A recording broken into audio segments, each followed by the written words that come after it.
What if the answers to life's biggest challenges were written not in the latest self-help book, but in scrolls and texts thousands of years old? Picture this: the same ideas that guided emperors, shaped civilizations, and inspired revolutions are still whispering to us today, hidden in plain sight. From the bustling streets of ancient Athens to the tranquil gardens of China, philosophers like Socrates, Confucius, and Buddha weren't just pondering abstract theories. They were uncovering truths about human nature, happiness, and purpose that feel startlingly relevant right now. Their words didn't just fade into history, they became the invisible scaffolding of our modern world, influencing how we lead, how we heal, even how we talk to ourselves in moments of doubt. Think about the last time you faced a tough decision. Maybe you weighed the pros and cons, sought advice, or trusted your gut. But what if I told you that process, that very human struggle, was mapped out centuries ago? The ancient Stoics taught the art of focusing only on what we can control, a principle that fuels today's resilience training and mindfulness movements. Confucius's emphasis on harmony and respect echoes in every team-building workshop or leadership seminar, and Buddha's insights into the restless human mind. They're the foundation of therapies helping millions find peace today. These aren't dusty old concepts, they're living wisdom, repackaged in our language but rooted in a timeless understanding of who we are. This isn't just about history, it's about unlocking a toolbox for modern life. Over the next few minutes, we'll trace how these ancient voices shaped the world you live in now. You'll see how a Roman emperor's journal inspired billion-dollar companies, how a Chinese sage's advice can mend relationships, and why a Greek philosopher's question, "What is the good life?" still haunts us in the age of burnout and hustle culture. By the end, you won't just know these philosophies, you'll start recognizing their fingerprints everywhere, from your morning routine to the way societies rise and fall. So let's step into the past together, because what we're about to uncover isn't just fascinating, it might just change how you see your own story. Long before cities glittered with skyscrapers or screens lit up our hands, truth seekers gathered in the simplest of places: shaded courtyards, riverbanks, the steps of temples, armed with nothing but their minds and relentless curiosity. Imagine the bustling agora of Athens, where Socrates wandered barefoot, peppering passers-by with questions that exposed gaps in their thinking. Or the quiet groves where Confucius taught his disciples that a flourishing society begins with personal virtue, one small act of kindness at a time. These weren't just idle musings, they were revolutions in thought, sparked by observing the same human struggles we face today: injustice, fear, the search for purpose. What's astonishing is how these ideas sprang up independently across the globe, like a shared awakening. In Greece, Aristotle dissected logic and ethics, laying groundwork that would shape Western science and law. Half a world away, the Buddha sat beneath a bodhi tree, discovering that suffering stems from attachment, an insight modern therapists now use to treat anxiety. And in China, Lao Tzu penned the Tao Te Ching, teaching harmony with nature centuries before mindfulness became a buzzword. These thinkers didn't have labs or data. They had observation and courage to question everything, even their own assumptions. Their legacy, a toolkit for human progress. When Plato founded his academy, he wasn't just creating a school. He was institutionalizing the radical idea that truth emerges through dialogue and doubt. Fast forward to today, every courtroom debate, every scientific peer review, even our podcasts dissecting life's mysteries owe a debt to that spirit of open inquiry. Meanwhile, the Bhagavad Gita's teachings on duty and detachment still guide leaders navigating impossible choices, proving that wisdom isn't about having answers, but asking better questions. This explosion of thought didn't just happen, it was fueled by very human needs. As societies grew complex, people craved frameworks to navigate chaos. The Stoics offered resilience in turbulent times, much like today's mental health coaches. The Epicureans championed simple pleasures as antidotes to greed, a lesson we're relearning in our age of burnout. And when ancient Indian sages spoke of interconnectedness, they planted seeds for today's environmental movements. The brilliance lies in how these ideas adapted, flexible enough to span millennia, yet precise enough to help a farmer in ancient Mesopotamia or a CEO in Manhattan. So the next time you pause to reflect, whether journaling, debating a friend, or just staring at the stars, you're part of an unbroken chain. Those early philosophers didn't just leave scrolls, they gifted us a habit of mind, a way to wrestle with life's messiness without looking away. And that's why their words still resonate, not because they're old, but because they're evergreen, speaking to the core of what it means to be human in any era. Socrates never claimed to have answers. Instead, he carried a lantern through the crowded streets of Athens, not to light his way, but to illuminate the shadows in people's thinking. His most famous admission, "I know that I know nothing," wasn't false humility. It was the spark of his entire philosophy. Picture him cornering a politician, a poet, or even a shoemaker with deceptively simple questions. What is justice? How do you define courage? Each conversation peeled back layers of assumptions until his partner stumbled into a revelation. Their confident answers crumbled, exposing the fertile ground of curiosity beneath. This was more than debate, it was intellectual alchemy, turning certainty into wonder. Today, we call this the Socratic Method, but its influence stretches far beyond philosophy classrooms. Every time a therapist asks, "How does that make you feel?" they're channeling Socrates, guiding someone to uncover truths within themselves. Modern science thrives on his legacy. Researchers don't proclaim facts, they pose hypotheses, inviting scrutiny and revision. Even in boardrooms, leaders trained in critical thinking workshops are really learning to ask Socratic questions. What evidence supports this? What might we be overlooking? The magic lies in the process. By dismantling easy answers, we make room for deeper understanding. But Socrates' real power was in showing how questions can be acts of rebellion. When he asked Athenians to examine their lives, he wasn't just inviting reflection. He was challenging the status quo.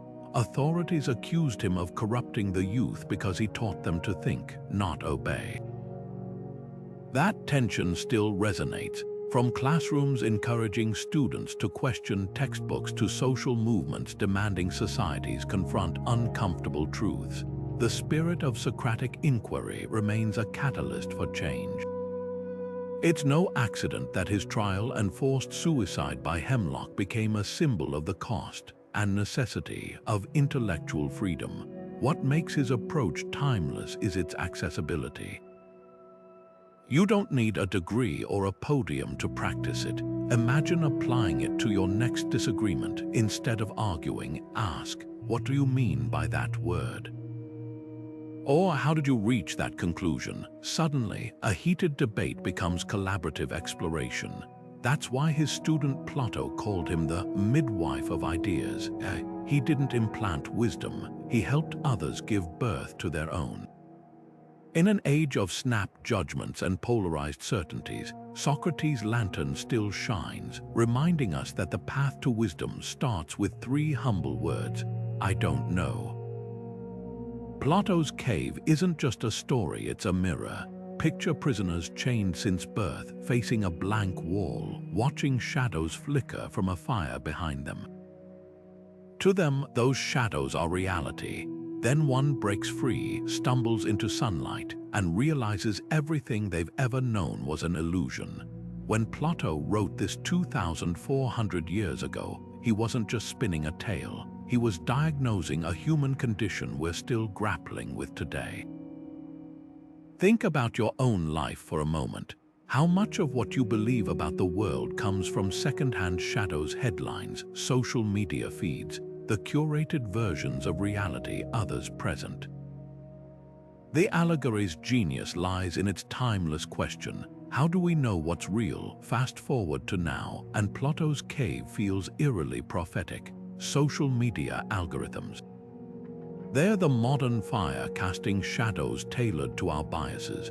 Virtual reality headsets, literal caves we strap to our faces, trading sunlight for pixelated worlds.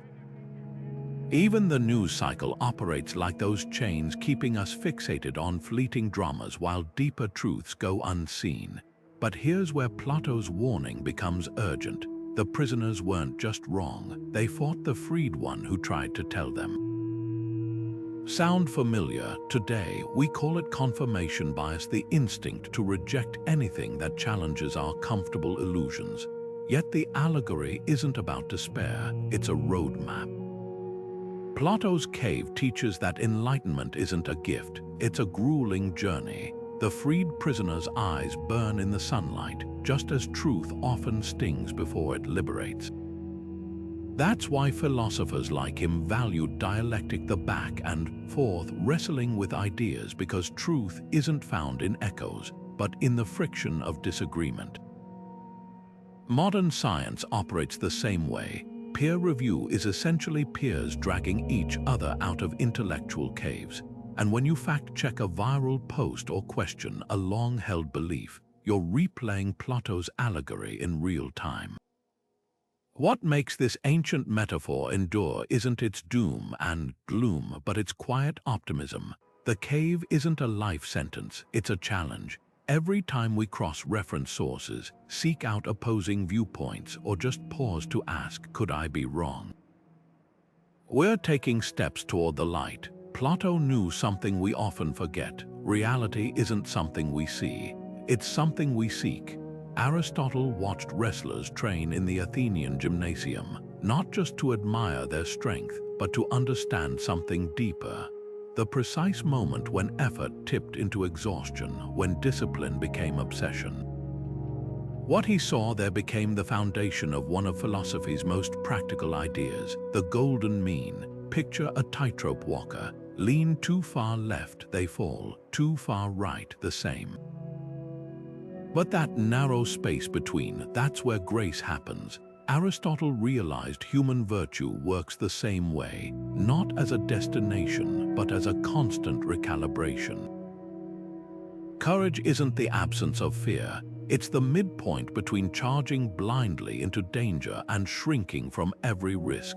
A generous person isn't someone who gives everything away, but one who navigates between miserliness and extravagance with thoughtful precision.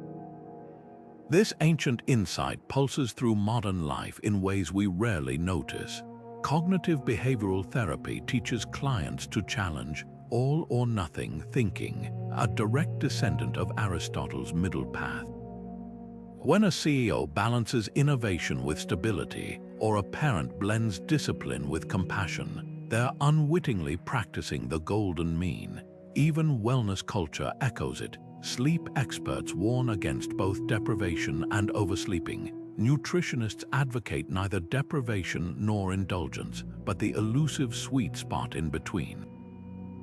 The brilliance of Aristotle's framework is its flexibility. It's not about rigid rules, but about context.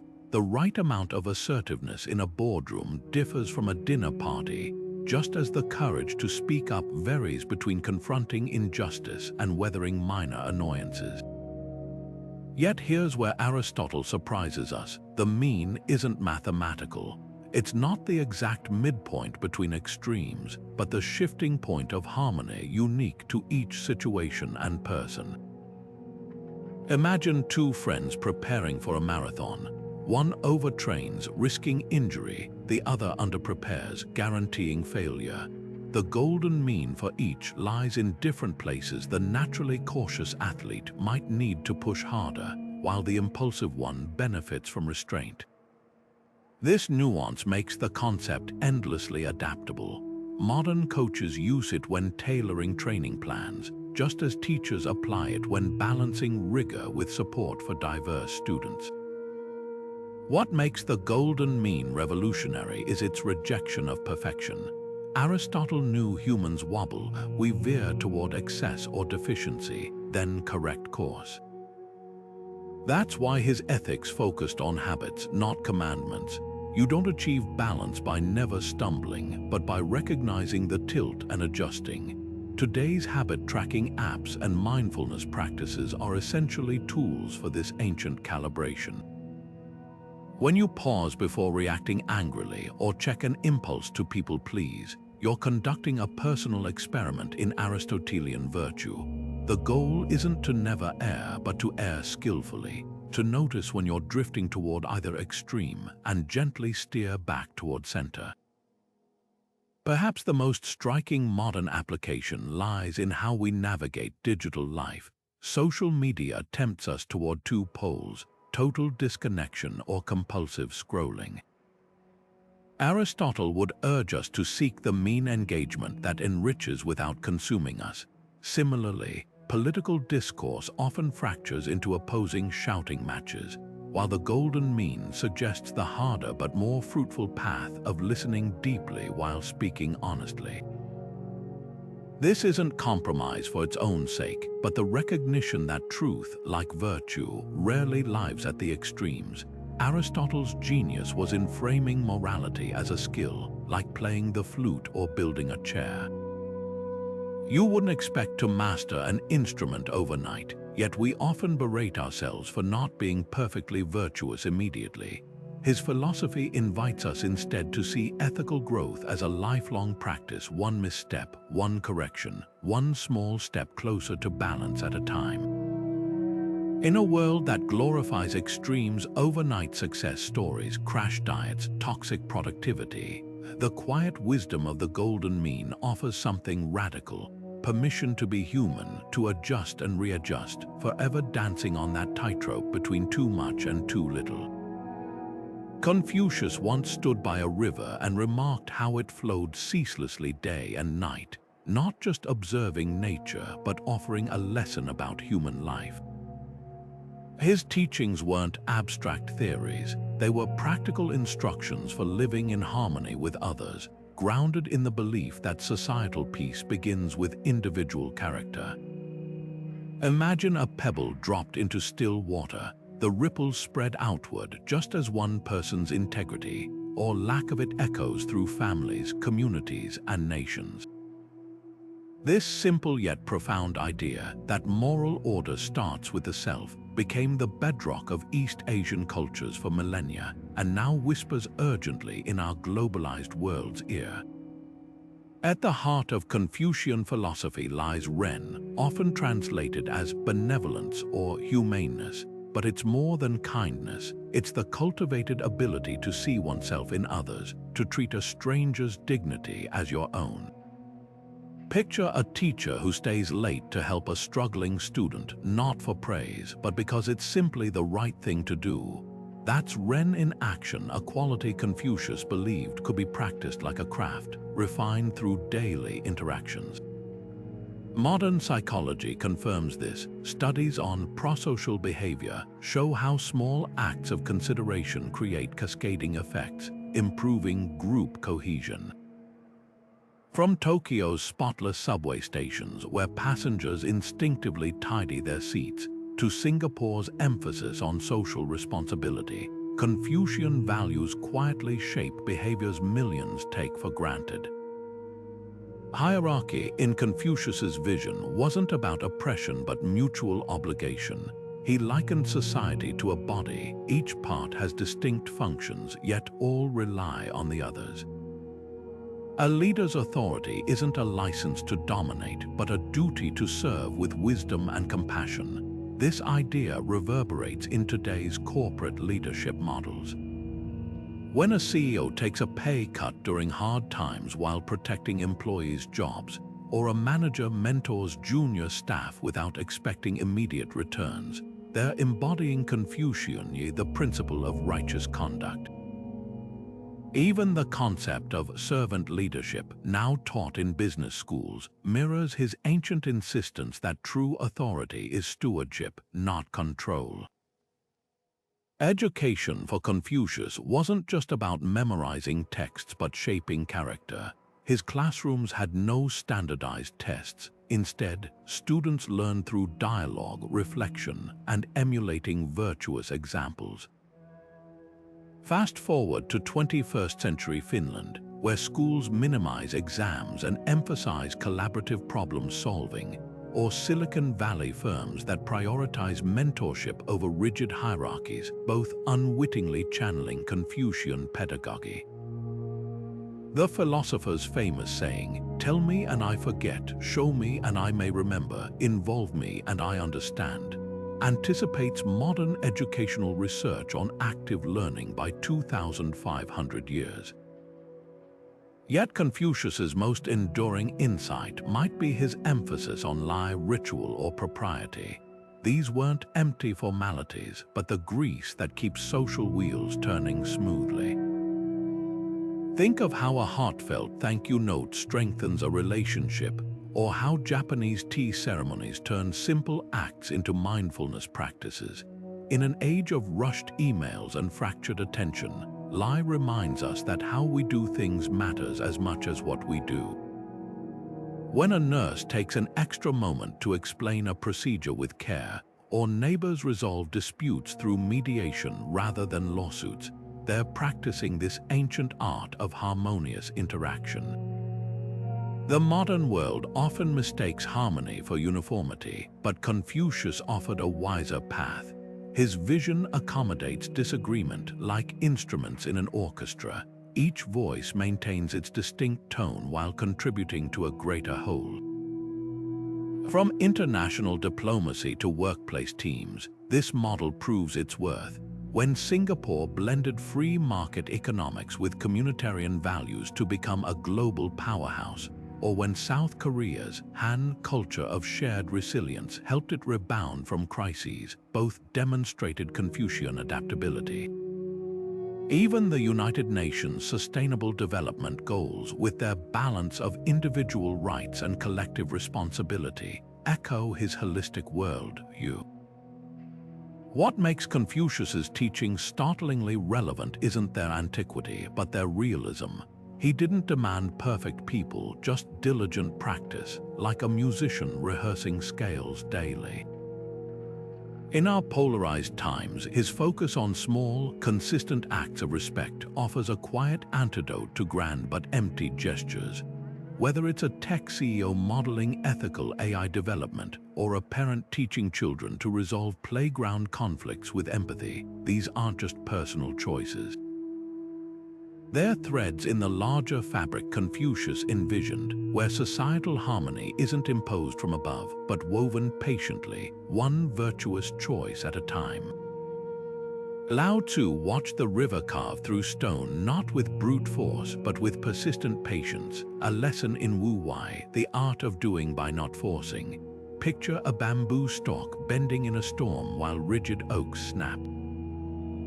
This ancient Taoist principle isn't about passivity. It's about aligning with the natural current of events rather than wrestling against them. Modern neuroscience catches up to this 2,500-year-old insight. When we stop white-knuckling solutions, the brain's default mode network activates, sparking creative breakthroughs.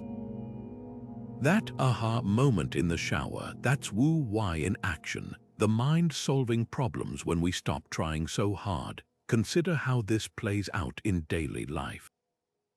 A parent coaxing a resistant child to sleep learns quickly that frantic rocking backfires, while a calm presence often brings quiet surrender. Athletes call it being in the zone, that state where skill flows without conscious effort, where a basketball player's perfect shot arcs effortlessly because thinking would disrupt it.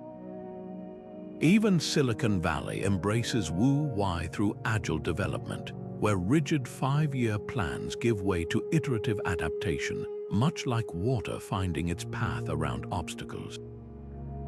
The paradox is this: by releasing our grip, we gain greater control. Wu Wai's brilliance lies in its counterintuitive timing. Lao Tzu wrote, "Nature does not hurry, yet everything is accomplished."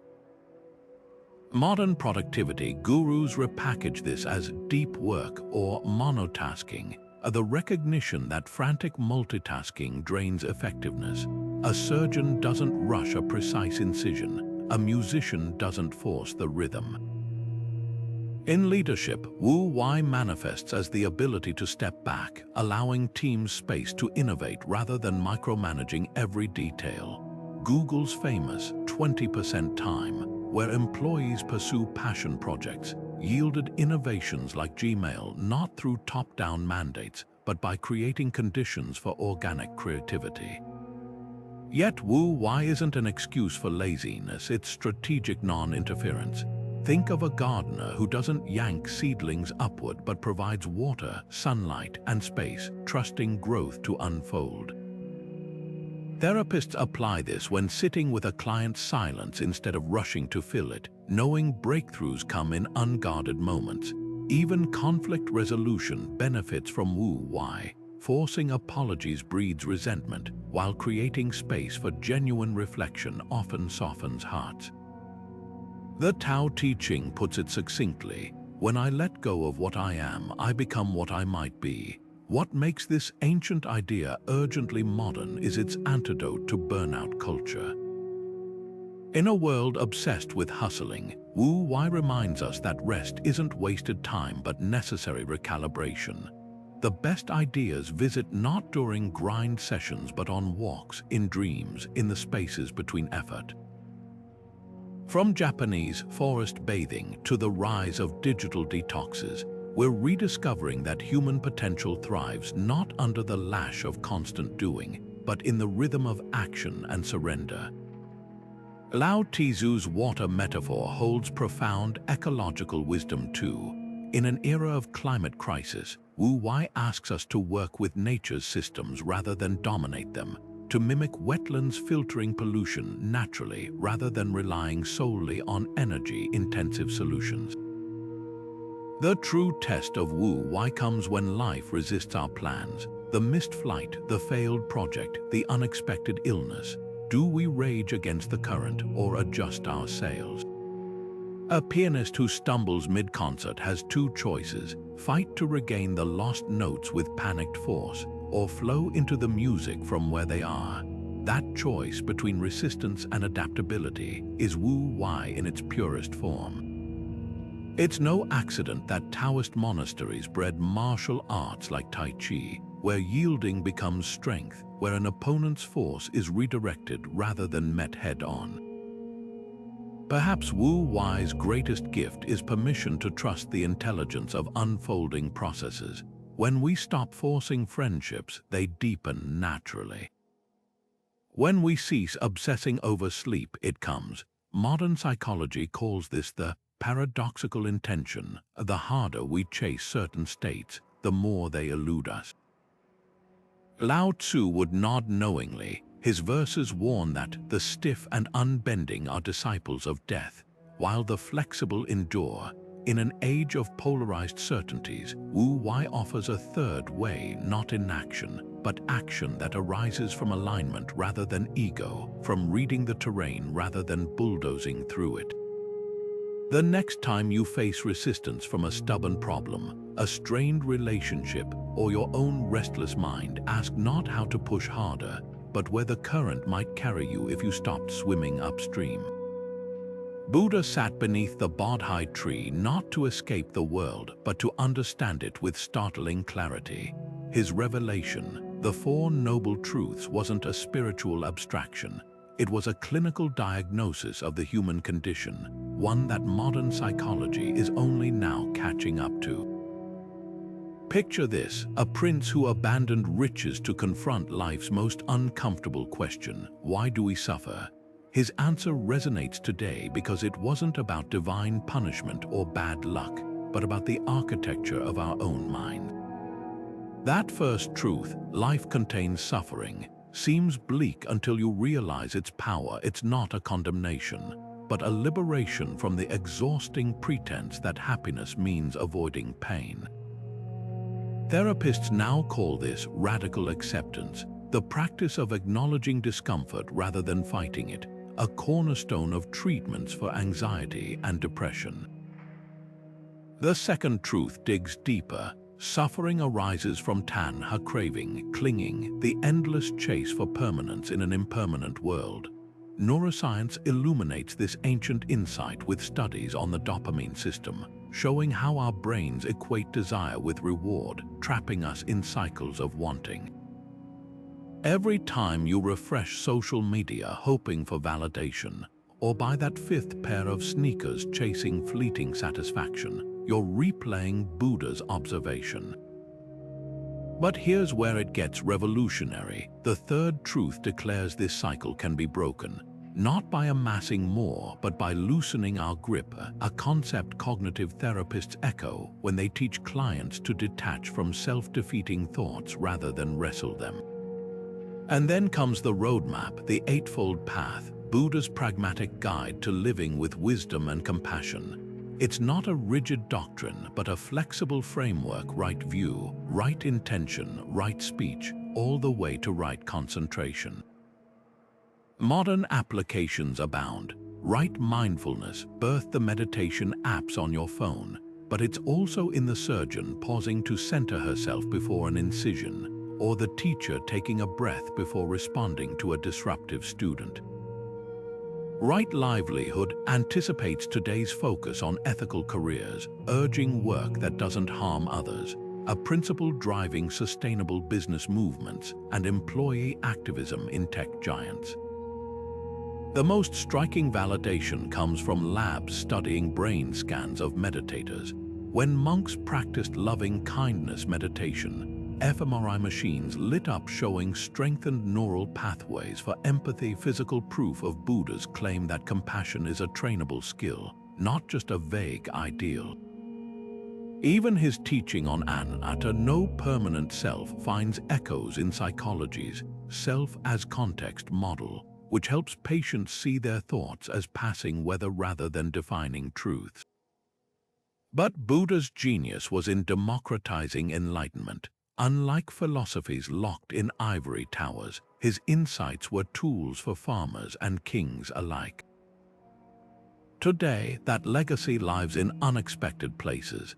Silicon Valley execs using Vipassana retreats to sharpen focus, schools teaching kids mindful breathing to regulate emotions, even hospitals employing meditation to reduce chronic pain.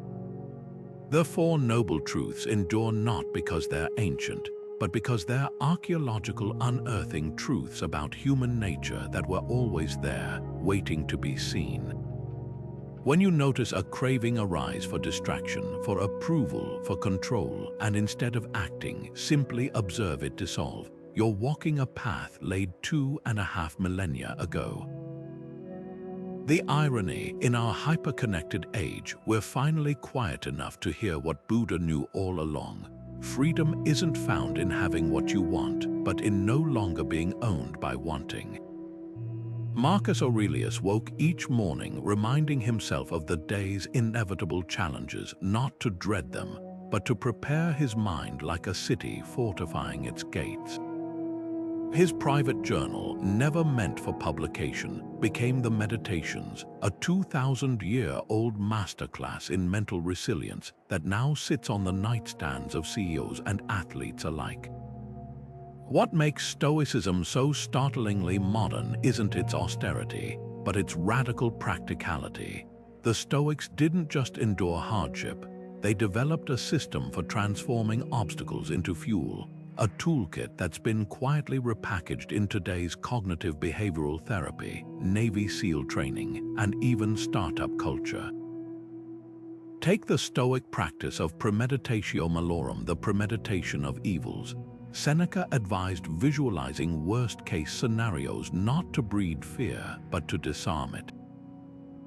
Picture a surgeon rehearsing complications before an operation, or a firefighter running disaster drills until calm becomes instinct.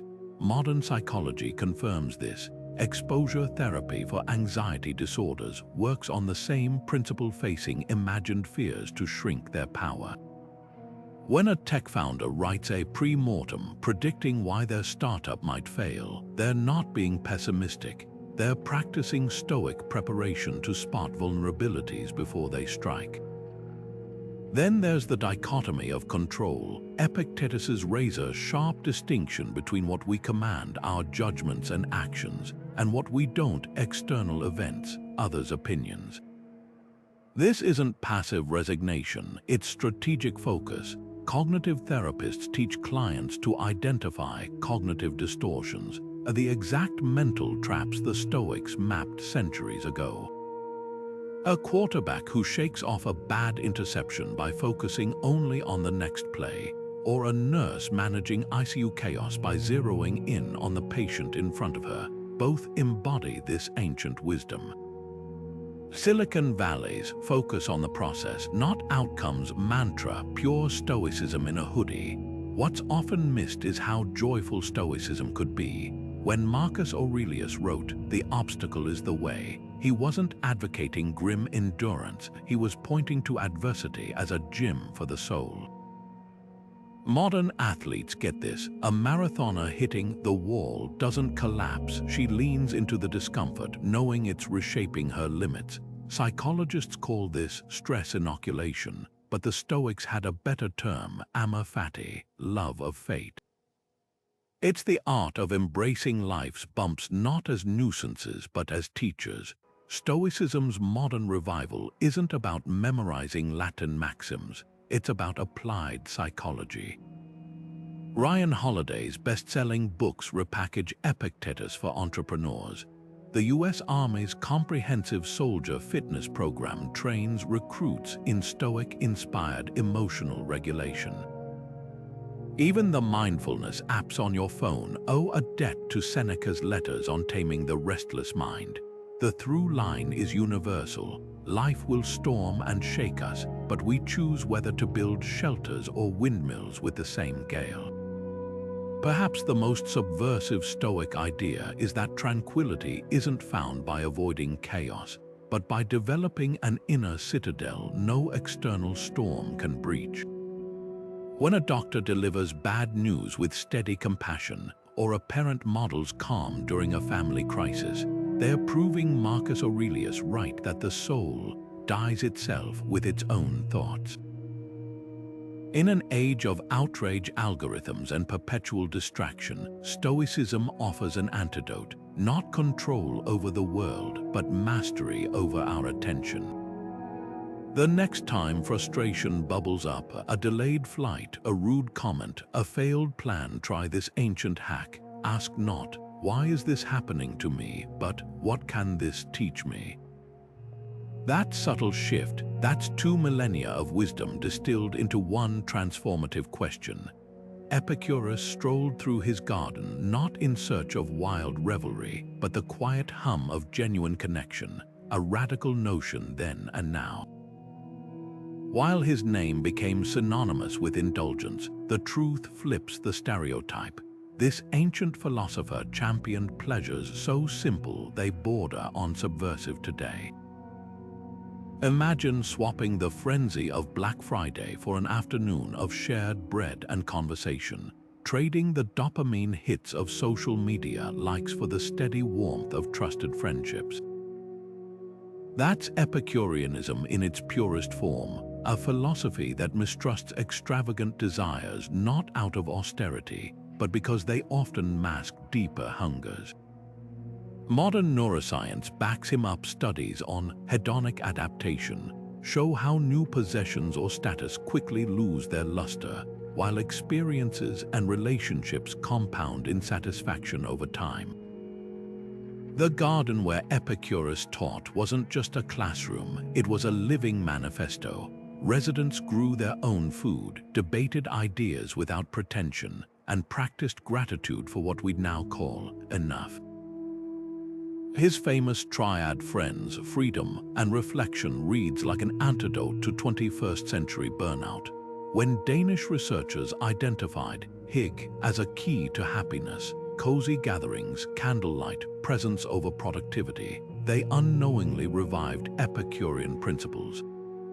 Even Marie Kondo's decluttering movement echoes his insight. By stripping away the unnecessary, we make space for what truly nourishes us. But here's where Epicurus startles modern readers: his distinction between kinetic and static pleasures. Kinetic pleasures are the fleeting spikes, the thrill of a shopping spree, the sugar rush of dessert. Static pleasures run deeper, the calm after laughter fades, the contentment of a body at rest. Our culture obsesses over the former while starving the latter. Tech designers exploit this, engineering apps to deliver constant kinetic hits, endless scrolls, pings, streaks. Epicurus would argue we're mistaking intensity for value, like preferring fireworks to steady sunlight. His most prescient warning: the tyranny of manufactured desires. Nothing is enough for the man to whom enough is too little. He wrote, a line that could hang over every targeted ad convincing us happiness lies in the next purchase. Financial advisors now preach similar wisdom, tracking how often wants masquerade as needs, how lifestyle inflation steals peace. The FIRE movement, financial independence, retire early, with its emphasis on frugality and freedom over stuff, is essentially Epicureanism with spreadsheets. Yet Epicurus wasn't anti-pleasure, he was a pleasure connoisseur. His philosophy teaches discernment, savoring a ripe peach fully present, rather than scarfing it while distracted. This mindfulness anticipates modern research on savoring walks, where intentionally noticing small beauties boosts well-being more than grand vacations. The Japanese practice of forest bathing or Italy's dolce far niente, the sweetness of doing nothing, are contemporary cousins of his teachings. What makes Epicureanism revolutionary today isn't its ancient roots, but its defiance of growth for growth's sake logic.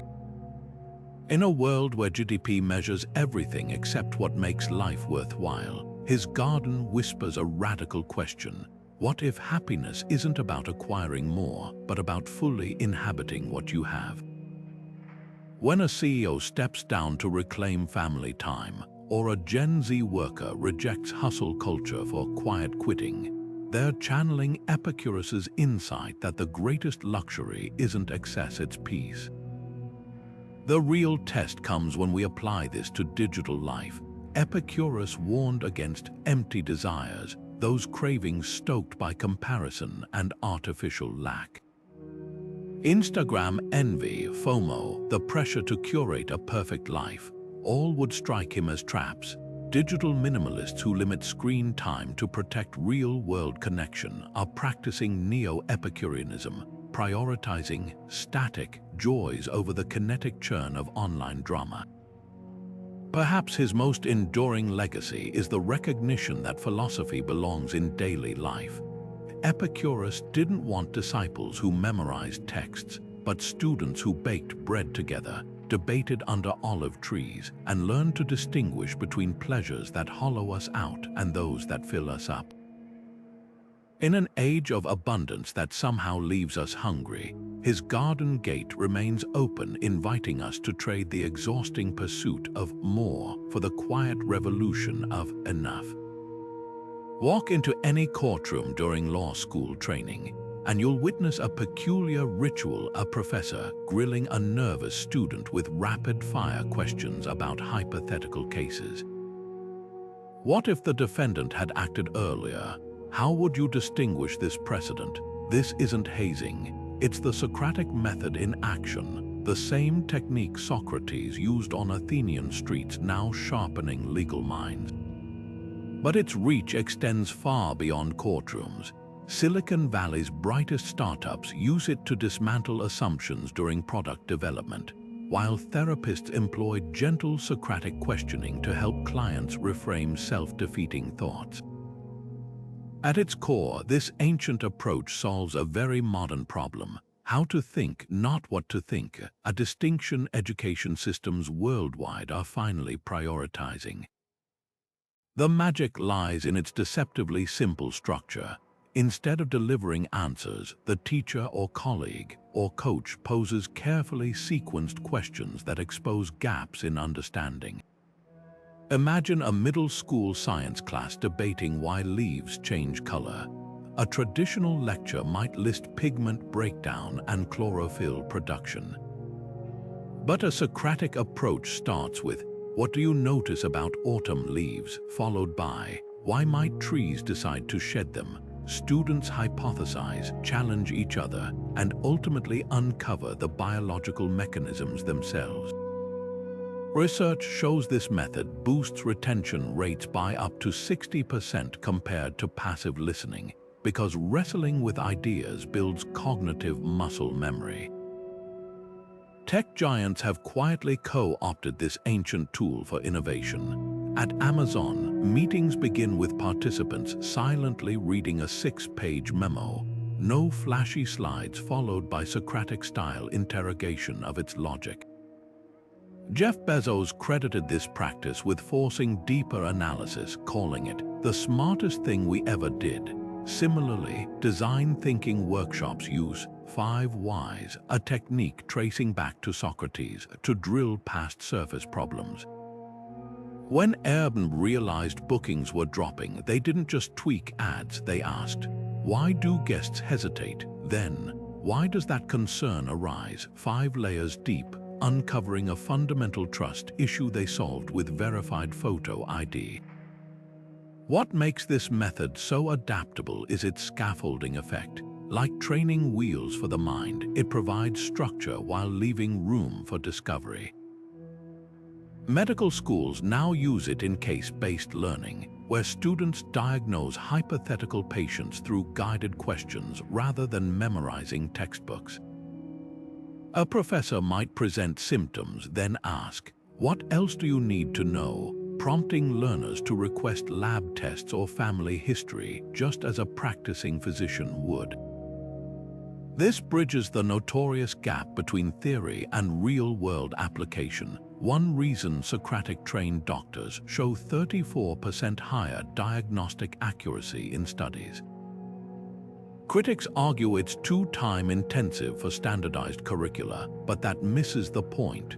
Finland's education system, consistently ranked among the world's best, dedicates nearly half of class time to discussion-based learning.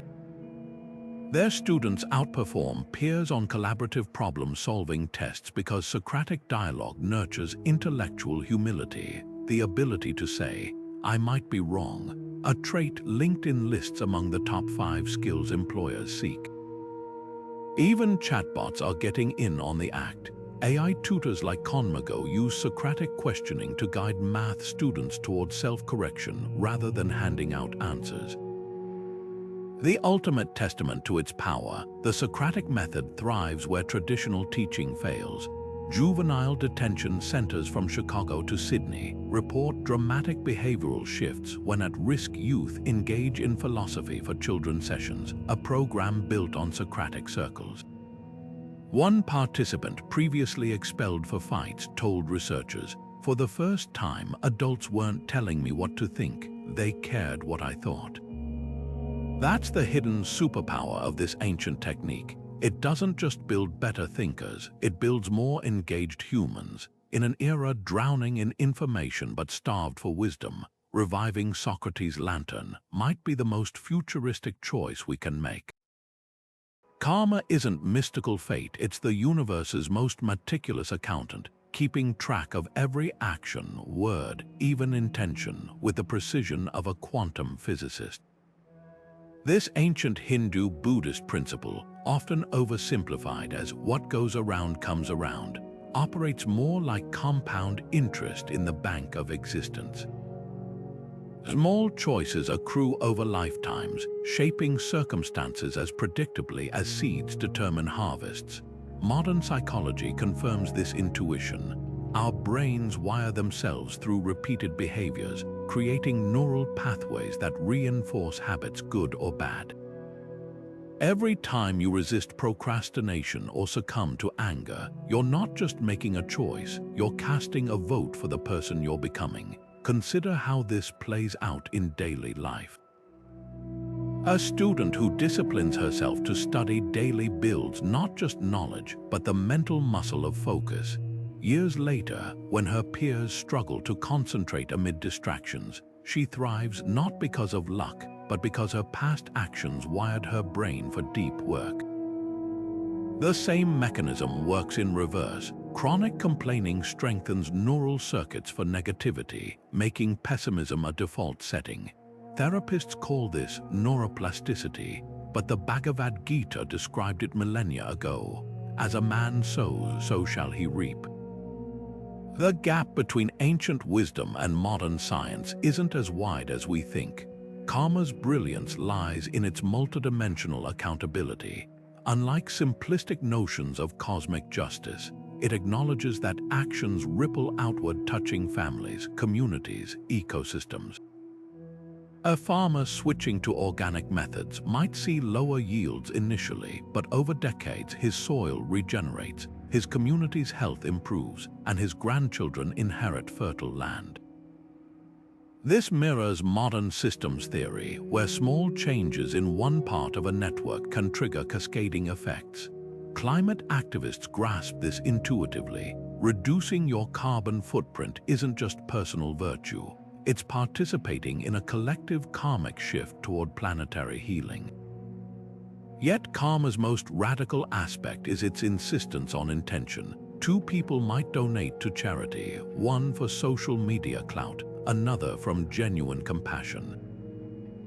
The external action appears identical, but the karmic imprint differs. Neuroscience backs this up. fMRI scans show altruistic giving activates reward circuits more intensely than self-interested giving. Even more strikingly, studies on helpers high reveal that selfless acts reduce stress hormones and boost immunity, physical proof that ethical living literally changes our biology. The workplace offers a potent testing ground for karmic principles. A manager who mentors employees creates loyalty and innovation. One who rules through fear breeds resentment and turnover. Corporate scandals from Enron to the Ranos demonstrate how toxic cultures, essentially collective bad karma, eventually collapse under the weight of their own deceit. Meanwhile, companies like Patagonia, built on environmental stewardship, thrive precisely because their good karma aligns with rising consumer consciousness. Social justice movements embody karma on a grand scale. Centuries of systemic oppression don't vanish overnight. They leave karmic debts requiring active redress. Affirmative action, reparations, or truth and reconciliation commissions aren't about guilt, they're about rebalancing scales tipped by historical actions. This mirrors the Buddhist concept of collective karma, where societies inherit the consequences of their ancestors' choices, just as we inherit their genetic material. What makes karma so adaptable is its escape clause. Change your actions, change your trajectory. Cognitive behavioral therapy operates on this very premise. By altering thought patterns, we rewrite emotional responses. An abusive parent can break the cycle through therapy and conscious parenting. An addict can rewire cravings through recovery programs. The past informs but doesn't imprison, a truth as liberating now as when the Buddha taught it under the Bodhi tree. Perhaps karma's greatest gift is its invitation to live with exquisite attention. When you know every word plants seeds, you speak with more care. When you understand intentions shape outcomes, you cultivate mindfulness. In an age of fleeting digital interactions and disposable relationships, karma whispers a countercultural truth. Nothing is inconsequential. The sandwich you buy from an immigrant-owned deli, the patience you show a frustrated customer service rep, the time you invest in a child's curiosity, these aren't just moments. They're the invisible architecture of the future, being built one conscious choice at a time. A monk once handed his student a cup of tea and asked, "Where is your mind right now?" The student hesitated. Was this about gratitude, the taste, the temperature? The monk simply smiled and sipped. That unassuming moment captures Zen's radical invitation to inhabit the present so fully that even steam rising from a cup becomes the universe speaking. Long before mindfulness apps flooded our phones, Zen masters were crafting what we'd now call attention workouts, not through lectures, but through rituals where every gesture mattered. In the Japanese tea ceremony, the precise angle of a whisk, the sound of water pouring, the warmth of the bowl in your palms, these aren't formalities. They're anchors pulling practitioners back from the whirlwind of thoughts into the aliveness of this breath, this sip, this shared silence. Neuroscience now reveals why these ancient practices work. When MRI scanners peer into meditators' brains, they spot decreased activity in the default mode network, the mental background noise responsible for mind-wandering and self-referential thoughts. Zen's focus on the present essentially trains the brain to quiet this chatter, much like lifting weights builds muscle.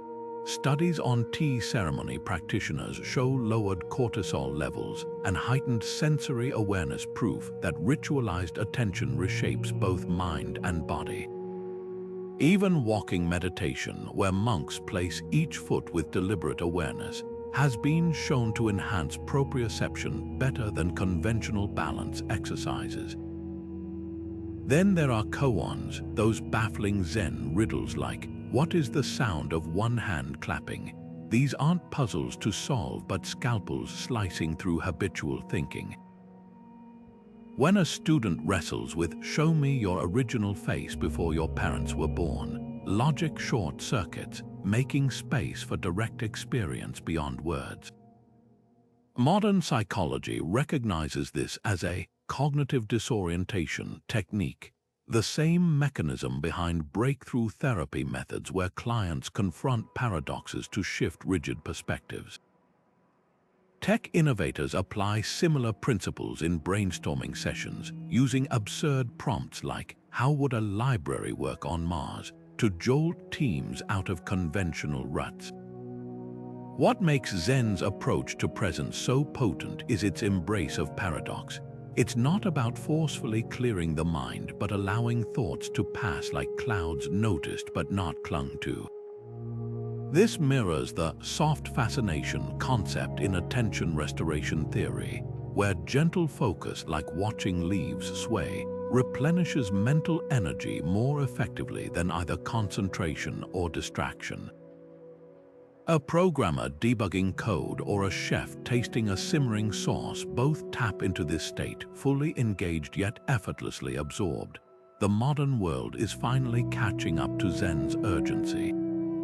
In an era where the average attention span shrinks faster than polar ice, presence isn't just spiritual, it's survival. Schools from Tokyo to Toronto are adopting mindful minutes, where students simply notice their breath, discovering what Zen monasteries knew: a calm mind learns better. ER doctors train with simulators that reward situational awareness, the medical equivalent of a Zen master's alert stillness during firelight vigils. Even AI researchers study Zen concepts to build systems that focus adaptively, mimicking the way a monk's attention might rest lightly on a bird's song without losing peripheral awareness of the wind. Perhaps Zen's greatest lesson is that presence isn't passive, it's participatory. When you truly listen to a friend without mentally drafting your response, when you feel rain on your skin without labeling it cold or annoying, you're practicing what Dogen called dropping body and mind. No special cushion required. The next time you're tempted to multitask, scrolling while eating, planning while listening, try this. Pause and ask, what am I sacrificing this moment for? The answer might surprise you. Plotinus wandered the streets of 3rd century Rome not as a politician or merchant, but as a man obsessed with escaping what he called the prison of the senses. His philosophy, later dubbed Neoplatonism, wasn't just abstract musing. It was a feverish quest to experience beauty so pure it would shock the soul awake. While most philosophers debated ethics or logic, Plotinus spoke of ecstatic visions where the individual self dissolved into the One, an ineffable source of all reality. Artists centuries later would channel this same intensity when chiseling marble or mixing pigments, proving that mystical experience and creative genius often drink from the same well. Michelangelo's David isn't merely a statue, it's stone trembling on the edge of becoming spirit. When the sculptor described his process as freeing the figure trapped in the marble, he was echoing Plotinus's belief that true art doesn't invent beauty but unveils it, scraping away the obscuring layers of matter to reveal ideal forms. Walk through the Vatican's Stanza della Signatura, and Raphael's School of Athens fresco literally places Plato and Aristotle at the center of Renaissance thought. But look closer. The luminous colors, the figures straining toward the light, even the composition's geometric harmony all whisper Neoplatonism's core tenet. That visible beauty points toward invisible perfection. This mystical aesthetic didn't just shape marble and paint, it redefined creativity itself. When a 14th century Florentine poet penned sonnets about his beloved's eyes reflecting divine light, or when a modern filmmaker like Tarkovsky frames a candle flame as if it holds cosmic secrets, their walking paths Plotinus mapped. Even the very concept of the creative genius as someone who channels higher truths rather than just crafting pleasing objects stems from Neoplatonism's radical elevation of art from craft to revelation. Modern physics' search for elegant equations mirroring nature's deep structure carries the same faith, that beauty and truth intertwine at levels beyond surface appearances. What makes Neoplatonism's legacy so enduring is its defiance of easy categorization.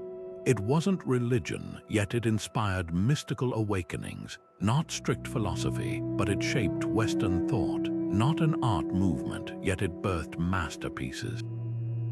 Like sunlight filtering through stained glass, it transformed as it passed through different eras. Medieval mystics saw it as a map to God, romantic poets as proof of nature's living spirit, and today's digital artists might interpret it as evidence that virtual worlds hint at higher dimensions of existence. The next time you stand before a painting that gives you chills, or hear a melody that feels like remembering something long forgotten, you're brushing against an ancient truth Plotinus knew: real art isn't decoration. It's a ladder with its top rung in the stars. While Europe navigated the so-called Dark Ages, a luminous exchange of ideas was unfolding in Baghdad's House of Wisdom, a library so vast it made Alexandria's collection look like a pamphlet stand.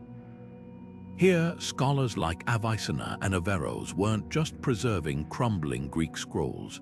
They were reinventing philosophy itself, stitching together Aristotle's logic with Islamic theology and Persian mathematics into something entirely new.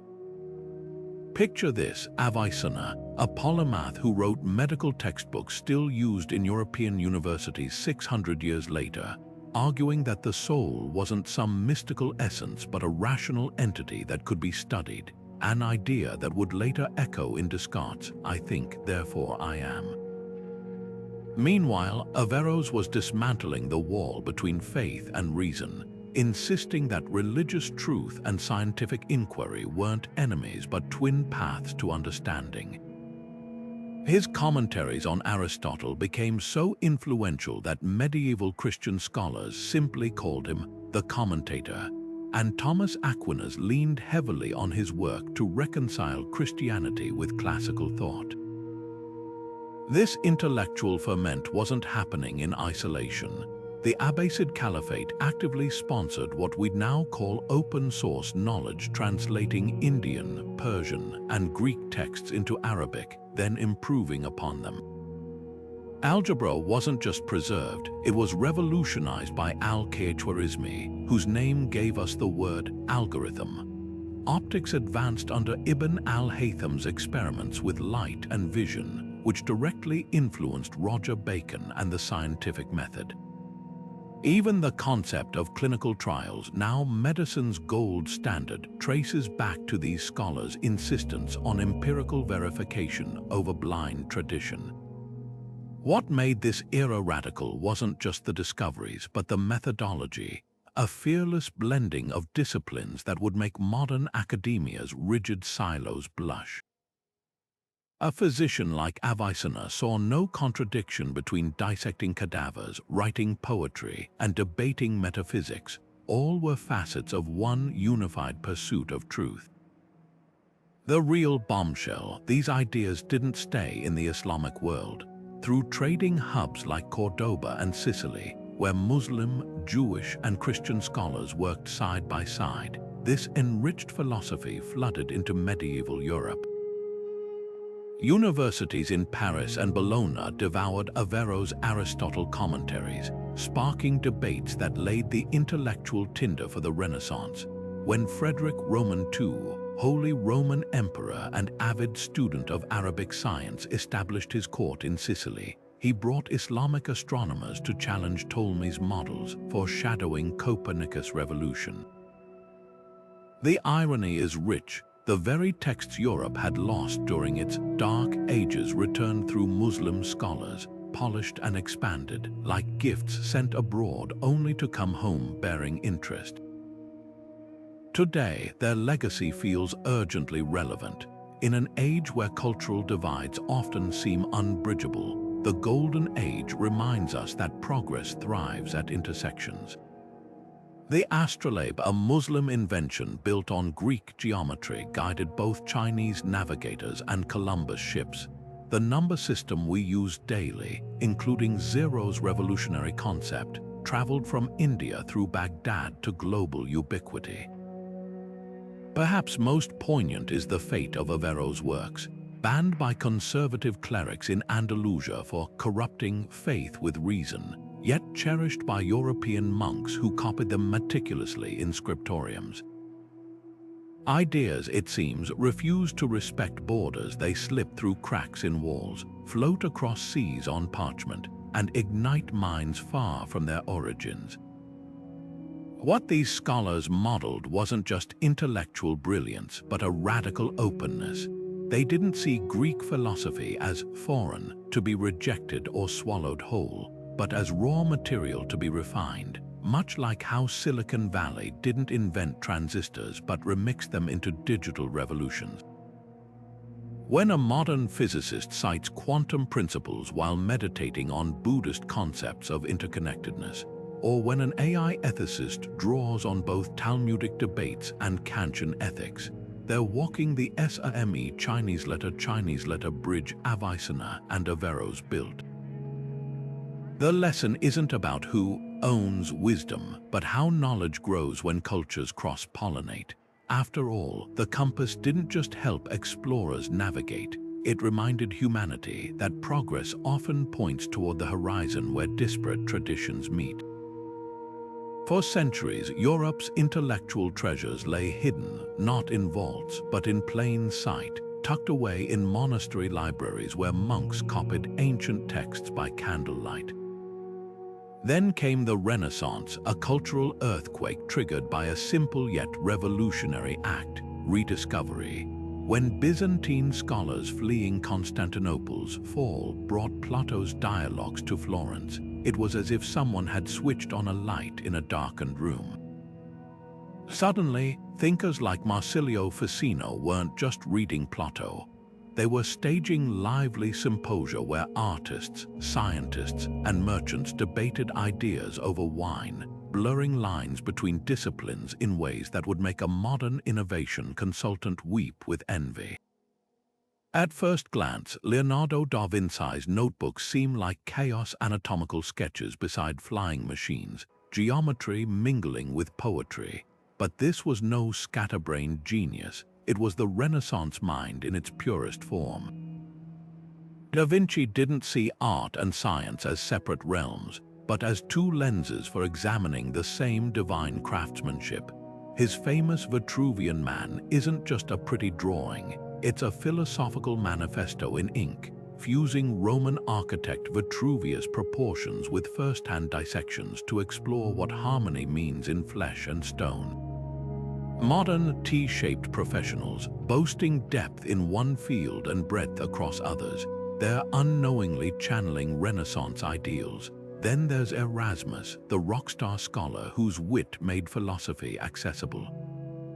His praise of folly mocked corrupt clergy and pedantic academics alike, but beneath the satire lay a serious point. Wisdom without applicability is just intellectual showboating. By repackaging classical ideas in sparkling, relatable prose, he became the first viral thinker. His books spread by the new printing press like 15th century memes. Today's TED Talks and explainer videos owe him a debt. He proved complex ideas could dazzle without dumbing down. What made this era explosive was its refusal to treat old texts as relics. Renaissance thinkers approached Aristotle or Archimedes not with hushed reverence, but with the excitement of collaborators across time. When Copernicus appended cosmology by placing the sun at the solar system's center, he did it by reinterpreting ancient Greek astronomy with fresh observations. This wasn't nostalgia, it was innovation through conversation with the past. Silicon Valley's obsession with standing on the shoulders of giants is the same playbook. GitHub coders building on open-source libraries are the spiritual heirs of scribes annotating margins of Euclid's geometry. The Renaissance's secret sauce, cross-pollination. Brunelleschi studied Roman ruins to engineer Florence's cathedral dome, then shared his findings with painter Masaccio, who used the math to create revolutionary perspective in art. This feedback loop between disciplines mirrors today's most vibrant hubs, MIT's Media Lab, where engineers and artists co-create, or biotech firms employing poets to humanize data. The lesson isn't just about rediscovering old ideas, but remixing them fearlessly. Perhaps the most poignant parallel lies in the Renaissance's democratization of knowledge. As printing presses churned out affordable books, literacy soared, and ideas once locked in ivory towers spilled into public squares. Sound familiar? The internet has done the same for 21st century thinkers, turning every smartphone into a potential house of wisdom. When a high school student in Nairobi accesses Plato's dialogues online, then blogs her reinterpretation for global readers, she's completing a cycle begun in Florentine workshops 500 years ago. This historical moment whispers a counterintuitive truth. Sometimes the fastest way forward is to reach backward. The Renaissance didn't reject medieval thought, it sifted through it for overlooked gems, then set them in new settings. Modern science increasingly operates this way, revisiting abandoned remedies like phage therapy, fighting antibiotic-resistant bacteria, or ancient building techniques Roman concrete self-heals to solve contemporary problems. Even psychology circles back to Stoicism and Buddhism for anxiety remedies older than Prozac. The Renaissance's ultimate gift wasn't just pretty paintings or clever machines, but a blueprint for intellectual courage. It teaches us that progress isn't linear. It's a spiral where we return to foundational questions with fresh eyes. When a climate scientist studies indigenous land management practices, or an AI ethicist consults Aristotle's virtue ethics, they're proving that the past isn't a graveyard of obsolete ideas, but a living workshop where yesterday's wisdom gets retooled for tomorrow's challenges. Voltaire's razor-sharp wit didn't emerge from thin air. It was forged in the fires of ancient Athens. When he penned his satirical attacks on superstition and tyranny, he was wielding the same weapons Socrates used against Athenian dogma centuries earlier: relentless questioning and irreverent humor. Picture the French philosopher's famous quip, Those who can make you believe absurdities can make you commit atrocities. Strip away the 18th century flourish, and you'll find the core of Socratic dialogue, the insistence that unexamined beliefs lead to collective harm. Even Voltaire's exile to England mirrored Socrates' fate, both men punished for unsettling the powerful with inconvenient truths, their shared legacy. A conviction that laughter and logic together can dismantle oppressive systems. Kant's moral philosophy, with its famous categorical imperative, act only according to that maxim whereby you can will that it should become a universal law, reads like Stoicism rewritten with Prussian precision. Replace Marcus Aurelius' meditations on cosmic duty with Kant's concept of moral law, and the through line is unmistakable. Both frameworks insist ethics aren't situational, but rooted in principles that transcend personal desire.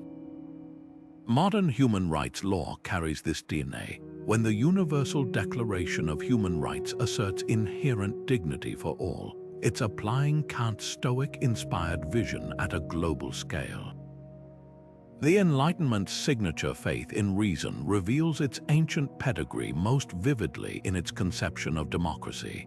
Athenian assemblies weren't perfect women, enslaved people, and foreigners were excluded, but their radical experiment in collective self-governance planted seeds that bore fruit millennia later. The Federalist Papers cite ancient Greek and Roman models over 60 times, with Madison arguing like a scholar comparing historical case studies. Even today's heated debates about filibusters or term limits replay tensions the Roman Senate navigated. Balbus obstructionist tactics in Cicero's time would feel eerily familiar to modern legislators. What makes this intellectual lineage so vital is its adaptability. Enlightenment thinkers didn't copy antiquity blindly, they remixed it. Rousseau's social contract theory took Stoic cosmopolitanism, the idea that we're citizens of the world, and gave it political teeth. Adam Smith's invisible hand owes as much to Epicurus' insights about emergent order as to economic observation. Like jazz musicians improvising on a classic melody, these philosophers took ancient themes and made them swing to 18th century rhythms. The test of these ideas lies in their modern mutations. When protesters invoke natural rights while facing tear gas, their channeling locks reinterpretation of Cicero's laws of nature. Silicon Valley's obsession with Seneca's time management letters, it's not that we have a short time to live, but that we waste much of it, proves Stoicism's enduring edge. Even the backlash against Enlightenment ideals, postmodern critiques of universal reason, or nationalist rejections of cosmopolitanism rehearse ancient debates between sophists and Platonists. Perhaps the most telling sign of this continuity is how seamlessly these ideas cross cultures. Japan's Meiji reformers blended Rousseau's social contract with Confucian duty to reinvent their governance. India's constitution weds Enlightenment liberty with Ashoka's Buddhist edicts on tolerance. This global tapestry suggests a profound truth. The Enlightenment wasn't a European invention, but humanity's collective inheritance, polished across millennia and continents. The next time you hear a politician quote Voltaire or a self-help guru paraphrase Epictetus, listen closely. You're hearing echoes of a conversation that began when the first philosopher king wondered how to build a society worthy of human dignity. Bentham's famous principle, the greatest happiness for the greatest number, feels like a product of the industrial age, all cold calculus and social engineering. But peel back the layers and you'll find its roots tangled with much older traditions. Centuries before Bentham, Buddhist monks were measuring actions by their capacity to alleviate suffering, not through spreadsheets, but through the radical practice of meta-loving kindness that extends even to one's enemies.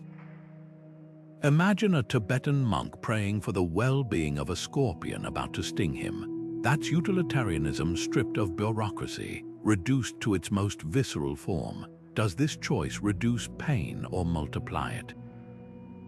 Aristotle took a different path to similar terrain.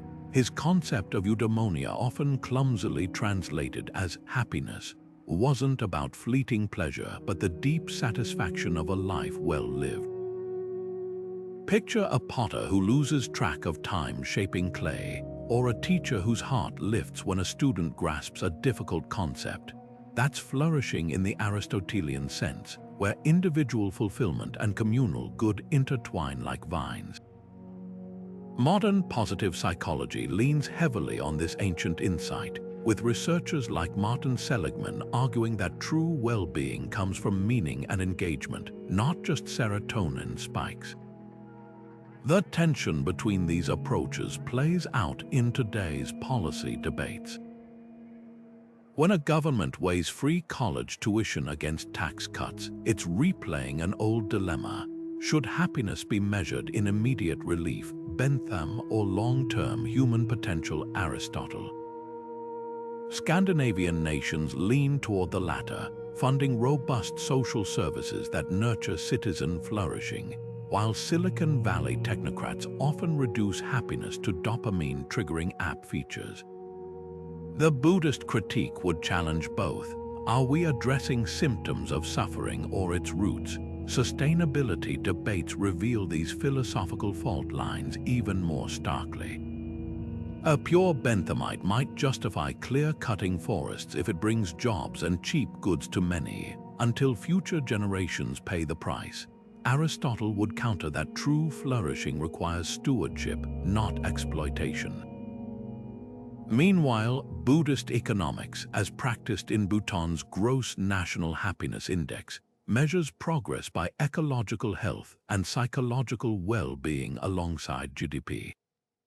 These aren't just policy differences, they're clashes between ancient visions of what happiness even means. The irony, these traditions converge in unexpected ways. Utilitarianism's focus on consequences mirrors Buddhism's karma, where actions ripple outward. Aristotle's emphasis on virtue aligns with Bentham's later admission that some pleasures corrupt happiness. Even modern neuroscience bridges the gap. Studies show compassionate giving activates the same brain regions as personal joy, suggesting that the greatest happiness might come from transcending the self altogether. So the next time you hear a politician talk about quality of life, listen closely. Beneath the jargon lie whispers from amphitheaters where Aristotle lectured, from Bodh Gaya where Buddha meditated, from Bentham's preserved skeleton still seated at University College London. The question isn't just how to maximize happiness, but whose happiness counts, over what time frame, and at what cost to the web of life we all share. These ancients knew something we're still learning. The good life isn't a spreadsheet. It's a conversation, one that began millennia ago and shows no sign of ending. Sartre's declaration that existence precedes essence might sound like abstract 20th century jargon, but strip away the existentialist terminology, and you'll find a truth as old as Marcus Aurelius' Meditations. Life doesn't hand you meaning, you forge it through action. The Stoics knew this intuitively when they taught that our power lies not in controlling events, but in shaping our responses. Picture a Roman senator exiled to a barren island, writing letters about inner freedom, or a French resistance fighter in Nazi-occupied Paris, scribbling that man is condemned to be free. Though separated by millennia, both understood the same radical truth that meaning isn't discovered like buried treasure, but built like a bridge, plank by plank, through daily choices. What makes this connection so electrifying is how differently these philosophies arrive at similar conclusions. The Stoics found solace in aligning with cosmic reason, trusting that even suffering served a grander design. Existentialists, by contrast, stared into the void and saw no inherent order, just raw, terrifying freedom. Yet both camps emerged with the same defiant prescription. if the universe won't provide purpose, we'll create our own. Modern therapists channel this when they help trauma survivors rebuild shattered narratives, not by searching for why the trauma happened, but by focusing on how to live beyond it. Consider Viktor Frankl, the psychiatrist who survived Auschwitz by finding meaning in unimaginable horror. His logotherapy, often dubbed existential analysis, could easily be mistaken for Stoicism when he writes, "Everything can be taken from a man but one thing, the last of the human freedoms, to choose one's attitude in any given set of circumstances." The ancient and modern minds converge here like parallel lines meeting at infinity. Epictetus' insistence that it's not things that disturb us, but our judgments about them, finds its echo in Frankl's observation that space between stimulus and response is where human dignity lies. This philosophical kinship plays out in everyday resilience. When a startup founder pivots after a failed product launch, shrugging, "Failure's just data," they're applying Seneca's advice to turn obstacles into fuel. When a nurse chooses compassion after a brutal shift, knowing kindness matters even if no one notices, she's embodying Camus' absurd hero, finding nobility in meaningless repetition. The tools differ. Stoics had morning rituals to prepare for adversity. Existentialists had midnight coffee and cigarettes, but the outcome is identical, a life lived deliberately rather than by default. The real test of these ideas comes when systems collapse. Stoicism flourished as Rome declined. Existentialism rose from post-war ruins. Both philosophies thrive in uncertainty because they reject the luxury of waiting for stability. Today's climate activists fighting for a future they may never see draw from the same well, acknowledging despair without being paralyzed by it. Greta Thunberg's House on Fire speeches carry the same urgent agency as Marcus Aurelius' reminder that the impediment to action advances action. Perhaps the most subversive thread connecting these traditions is their rejection of victimhood. Stoicism's dichotomy of control and existentialism's emphasis on radical responsibility both insist that while we didn't choose our circumstances, we absolutely choose our stance toward them. Modern trauma research validates this. Survivors who frame their experiences as "what I've overcome" rather than "what happened to me" show significantly higher post-traumatic growth. This isn't about denying pain, but about reclaiming authorship of the next chapter. The beauty of this philosophical alliance is its adaptability. A Stoic might meditate on mortality to appreciate life's fragility, while an existentialist might stare into the abyss to feel the thrill of being alive. Different paths, same summit. In an era of algorithmic bubbles and passive consumption, these intertwined traditions offer a countercultural rallying cry. Meaning isn't found in endless scrolling or retail therapy, but in the courageous act of showing up fully, flawedly, fiercely, to the messy work of being human. The invitation stands as vital now as in Nero's court or Sartre's Paris, not to seek lighter burdens but stronger shoulders. Modern psychology often wears the lab coat of science, but its beating heart pulses with ancient philosophical blood. Take cognitive behavioral therapy, the gold standard for treating anxiety and depression. At first glance, CBT's technique of identifying and restructuring distorted thoughts seems like a product of 20th century research. But peer behind the clinical terminology, and you'll find Stoicism's core practice of distinguishing between events and our judgments about them. When a therapist helps a client see that "my boss didn't smile at me" doesn't necessarily mean "I'm about to be fired," they're walking the same path Epictetus paved when he wrote, "Men are disturbed not by things but by the views which they take of them."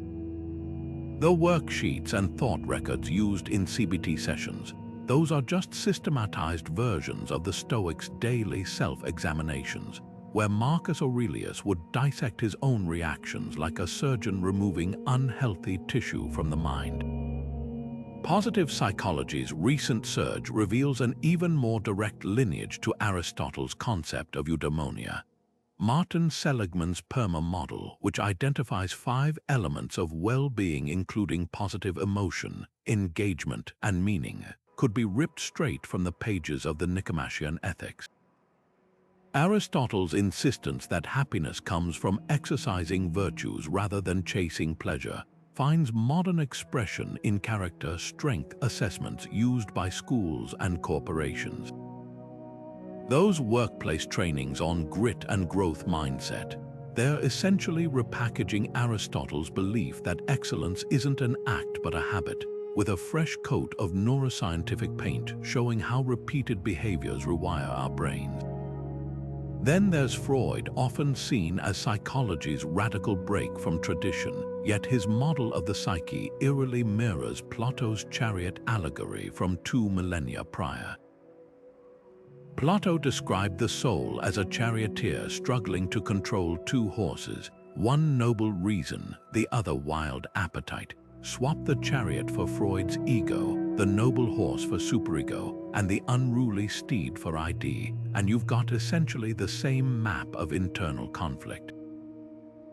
Even Freud's famous talking cure echoes Socratic dialogue, both believing that buried truths surface through guided conversation. Modern psychodynamic therapy still wrestles with these ancient tensions between our civilized aspirations and primal urges, proving some human dilemmas transcend eras. What's fascinating is how contemporary modalities are returning to philosophical roots with empirical validation. Mindfulness-based therapies, now proven to reduce relapse in depression, operationalize Buddhist insights about observing thoughts without attachment. Schema therapies work with childhood patterns revisits Aristotle's notion that early experiences shape our characteristic ways of being. Even the recent focus on values clarification in acceptance and commitment therapy recalls Socrates' insistence that the unexamined life isn't worth living, just with flowcharts and rating scales. This isn't to diminish psychology's scientific advances, but to highlight how often cutting-edge treatments are rediscovering what wisdom traditions knew intuitively. When a trauma specialist teaches grounding techniques using the 5 senses, they're applying what Stoics called bringing attention to the present. When positive psychology interventions suggest keeping a gratitude journal, they're mirroring Roman philosopher Cicero's observation that gratitude isn't just the greatest virtue but the parent of all others. The most effective therapies often work because they're tapping into perennial truths about human nature, truths that ancient philosophers mapped long before we had fMRI machines to show which brain regions light up when we practice them. Perhaps this explains why philosophical counseling is making a comeback alongside traditional therapy. In Denmark, some schools have replaced detention with philosophy circles where students examine their actions through Socratic questioning. Belgian therapists are blending CBT with Seneca's letters to help clients reframe adversity. Even Silicon Valley executives are turning to Marcus Aurelius for leadership insights that outperform the latest management fads. The pattern is clear. When we peel away psychology's technical jargon, we often find philosophy's enduring questions waiting beneath, not as dusty relics, but as living tools for navigating modern complexities.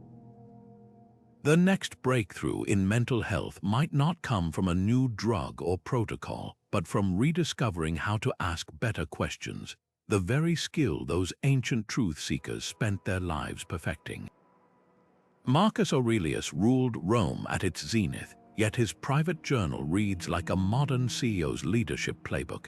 Between suppressing revolts and battling plague, he penned principles now echoed in Fortune 500 boardrooms. You have power over your mind, not outside events. That single line distills the essence of emotional intelligence centuries before Daniel Goleman made it a management buzzword. Today's executives face different battles: market crashes instead of barbarian hordes, shareholder meetings rather than Senate debates. But the Stoic emperor's advice on maintaining clarity amid chaos remains startlingly relevant. When Satya Nadella transformed Microsoft's culture by urging employees to shift from know-it-all to learn-it-all mindsets, he channeled Marcus' belief that obstacles become opportunities when met with adaptable thinking. Even the tech industry's obsession with anti-fragility, systems that strengthen under stress, is pure Stoicism repackaged in Silicon Valley jargon. Across the globe, a different ancient philosophy quietly shapes corporate dynasties. Confucius' meritocratic ideal that leadership should reward virtue and competence over birthright pulses through Asia's economic powerhouses. South Korea's Kibol's and Japan's Keiretsu networks promote executives based on rigorous exams and seniority systems rooted in Confucian civil service traditions. But it's not just about hierarchy, it's about reciprocal responsibility. When Alibaba's Jack Ma emphasized that customers first, employees second, shareholders third, he was articulating the Confucian concept of a righteous duty flowing downward as loyalty flows upward. This contrasts sharply with Western shareholder primacy, yet companies blending both models, like Taiwan Semiconductor Manufacturing Company, are outperforming competitors by balancing short-term profits with long-term stakeholder trust. The ancient world's most radical leadership idea might be servant leadership, a term coined in the 1970s but practiced millennia earlier. Lao Tzu's Tao Te Ching declared, "The highest ruler, people do not know he exists," praising leaders who empower rather than dominate. Fast forward to Patagonia's Yvon Chouinard handing ownership to an environmental trust, or Salesforce's Mark Benioff tying executive pay to employee wellness metrics, both modern expressions of this counterintuitive wisdom. Even the US Army's Be No Do leadership model, where character precedes skills, mirrors the Platonic ideal that only those who don't crave power should wield it. Emotional regulation, another modern leadership skill, was honed in ancient courts. Persian King Cyrus the Great trained his successors in Aristotle's golden mean, tempering authority with compassion. Today's neuroscience confirms what these rulers intuited. Leaders who manage their amygdala hijacks make better decisions under pressure. When Howard Schultz reopened Starbucks for racial bias training after a Philadelphia incident, he wasn't just doing damage control. He was practicing the emotional awareness Persian viziers taught young princes. The through line across these traditions: sustainable leadership requires more than technical prowess, it demands moral architecture. Ashoka the Great's edicts carved across India proclaimed that just governance meant building hospitals and rest houses along trade routes. 23 centuries later, Unilever's Paul Polman rejected quarterly earnings calls to focus on sustainable growth, proving that what ancient emperors knew about stewardship still applies. True authority isn't taken, it's earned through serving something larger than oneself.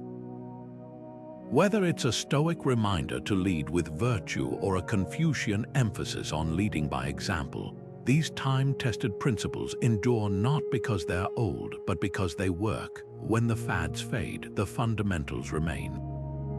Long before the term sustainability entered corporate boardrooms, Indigenous elders were teaching children to consider 7 generations ahead when making decisions. The Haudenosaunee Confederacy's Great Law of Peace didn't just govern human relations, it wove responsibility for the natural world into its very fabric, viewing clean water, fertile soil, and thriving forests not as resources to exploit but as relatives to honor.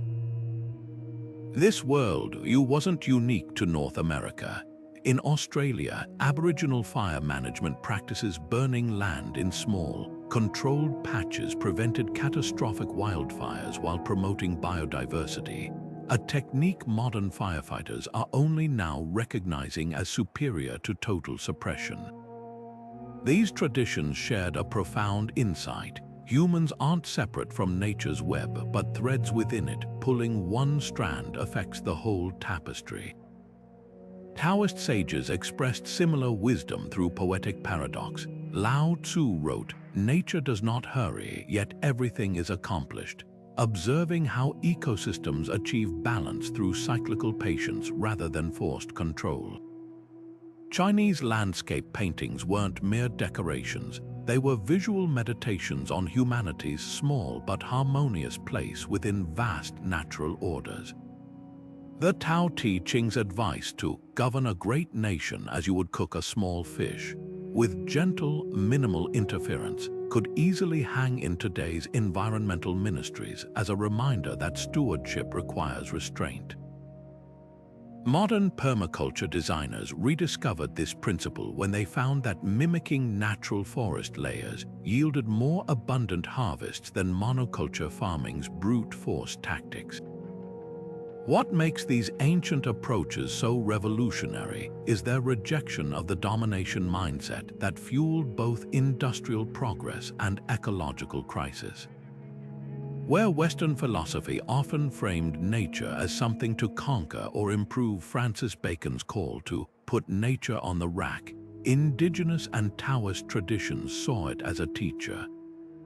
The Kogi people of Colombia, who have maintained their high mountain ecosystems unchanged for centuries, describe the earth as a living body where clear rivers are like blood vessels and deforestation creates open wounds. Contemporary biomimicry science validates their intuition, showing how mangrove roots inspire flood-resistant architecture and how kingfisher beaks shape bullet train designs for quieter travel. Climate emergency makes this wisdom urgently practical. As Greenland's ice sheets melt and coral reefs bleach, the limitations of technological quick fixes become glaringly obvious. Solar panels and electric cars alone won't heal our relationship with the living world. We need to rewire our cultural DNA. Bhutan's constitutional mandate to maintain 60% forest cover, inspired by Buddhist reverence for all sentient beings, has made it the world's only carbon-negative country while maintaining strong economic growth. New Zealand's granting legal personhood to the Wanganui River, honoring Maori beliefs, created a governance model where ecosystem health has standing in court. These aren't nostalgic throwbacks but innovative applications of ancient principles to contemporary crises. Perhaps the most radical shift these traditions offer is in measuring prosperity. Where gross domestic product counts a forest's value only when logged, the Potawatomi concept of net gain asks how each action leaves the land richer for future generations. Taoism's Wu-Wei, effortless action, suggests that true sustainability comes not from frantic eco-anxiety, but from aligning daily choices with natural rhythms. When Swedish lagom living advocates just enough consumption or Japanese Matenai culture mourns waste as a spiritual loss, they're channeling this same ethos of mindful sufficiency. The path forward may lie in blending old and new indigenous place-based knowledge with cutting-edge climate science, Taoist patience with urgent activism.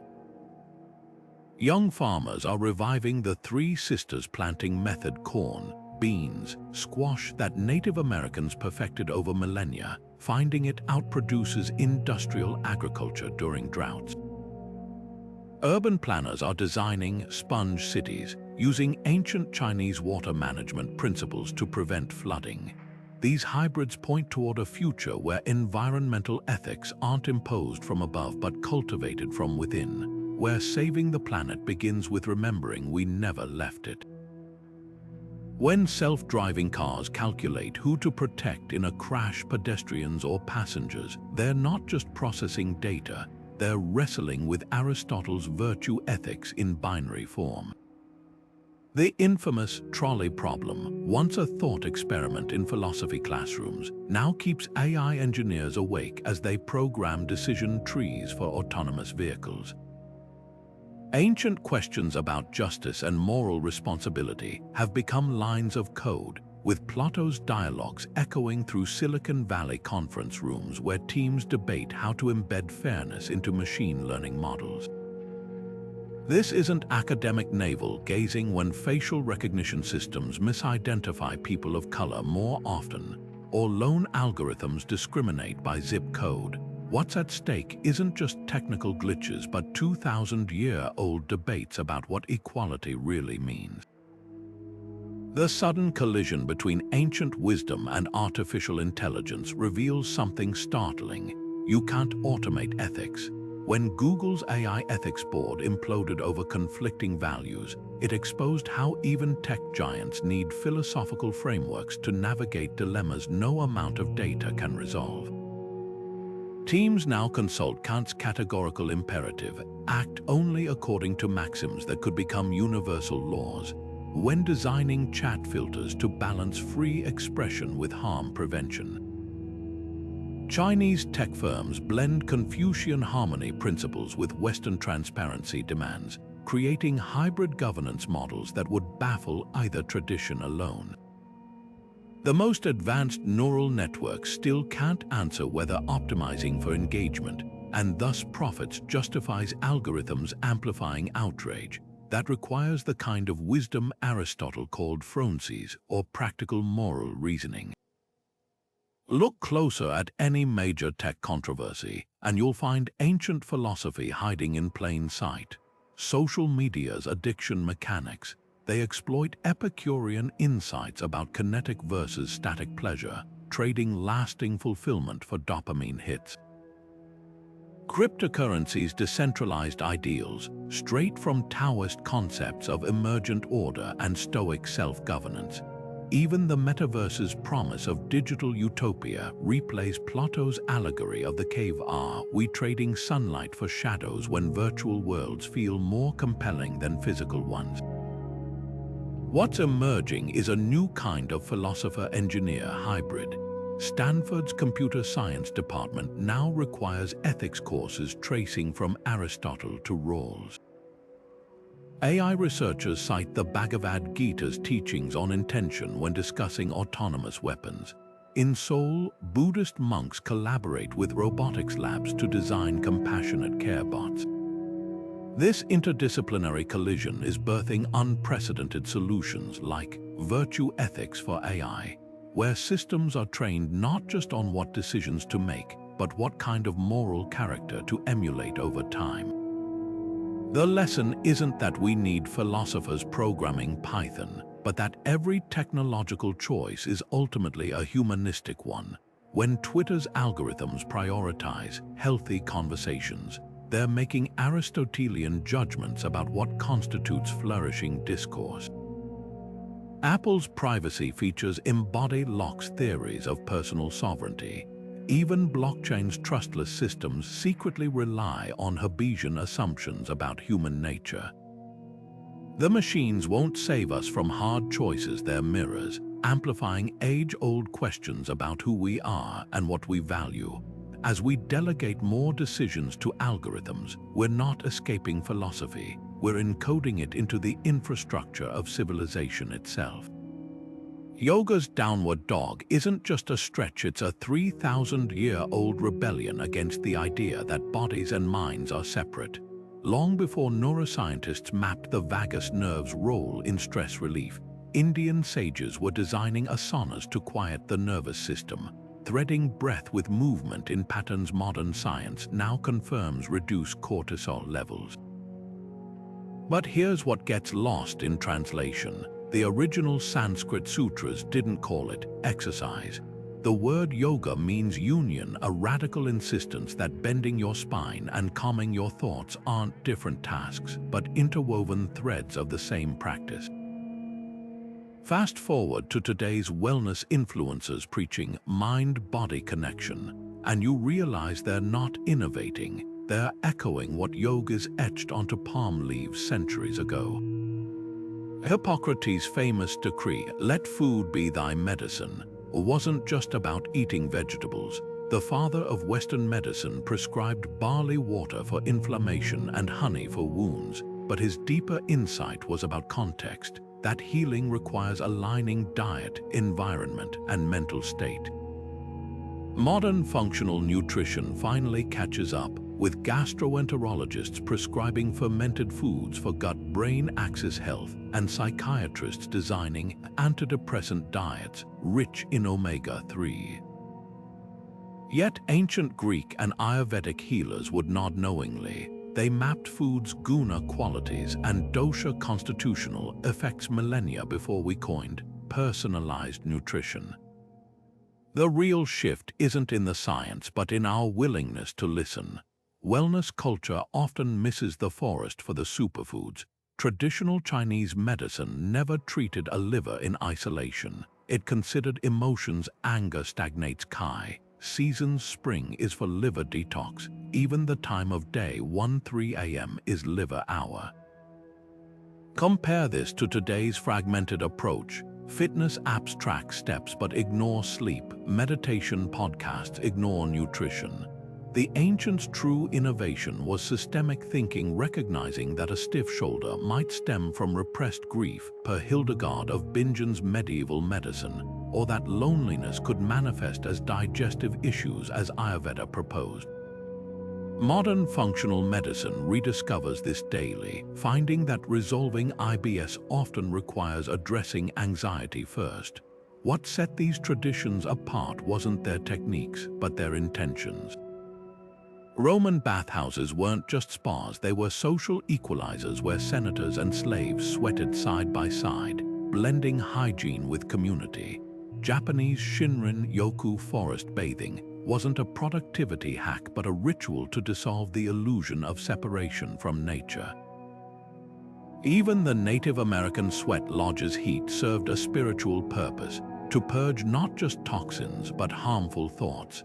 Contemporary wellness often commodifies these practices while stripping their context, selling crystal-singing bowls without teaching interconnectedness, marketing adaptogenic herbs without explaining their role in energetic balance. The most potent ancient wellness tools were paradoxically simple.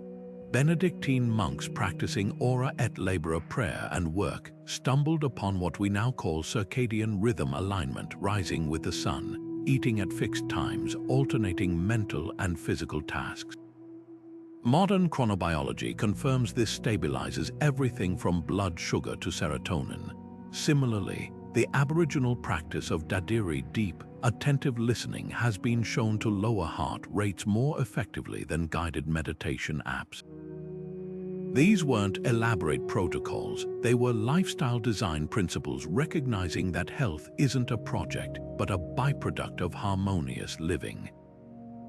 Perhaps the most urgent lesson lies in their preventative mindset. Where modern medicine often intervenes at disease stage, the Yellow Emperor's classic 700 BC detailed seasonal routines to prevent illness, spring detoxes, summer hydration protocols. Ayurveda's daily dinacharya rituals, tongue scraping, oil pulling, self-massage, were maintenance, not emergency fixes.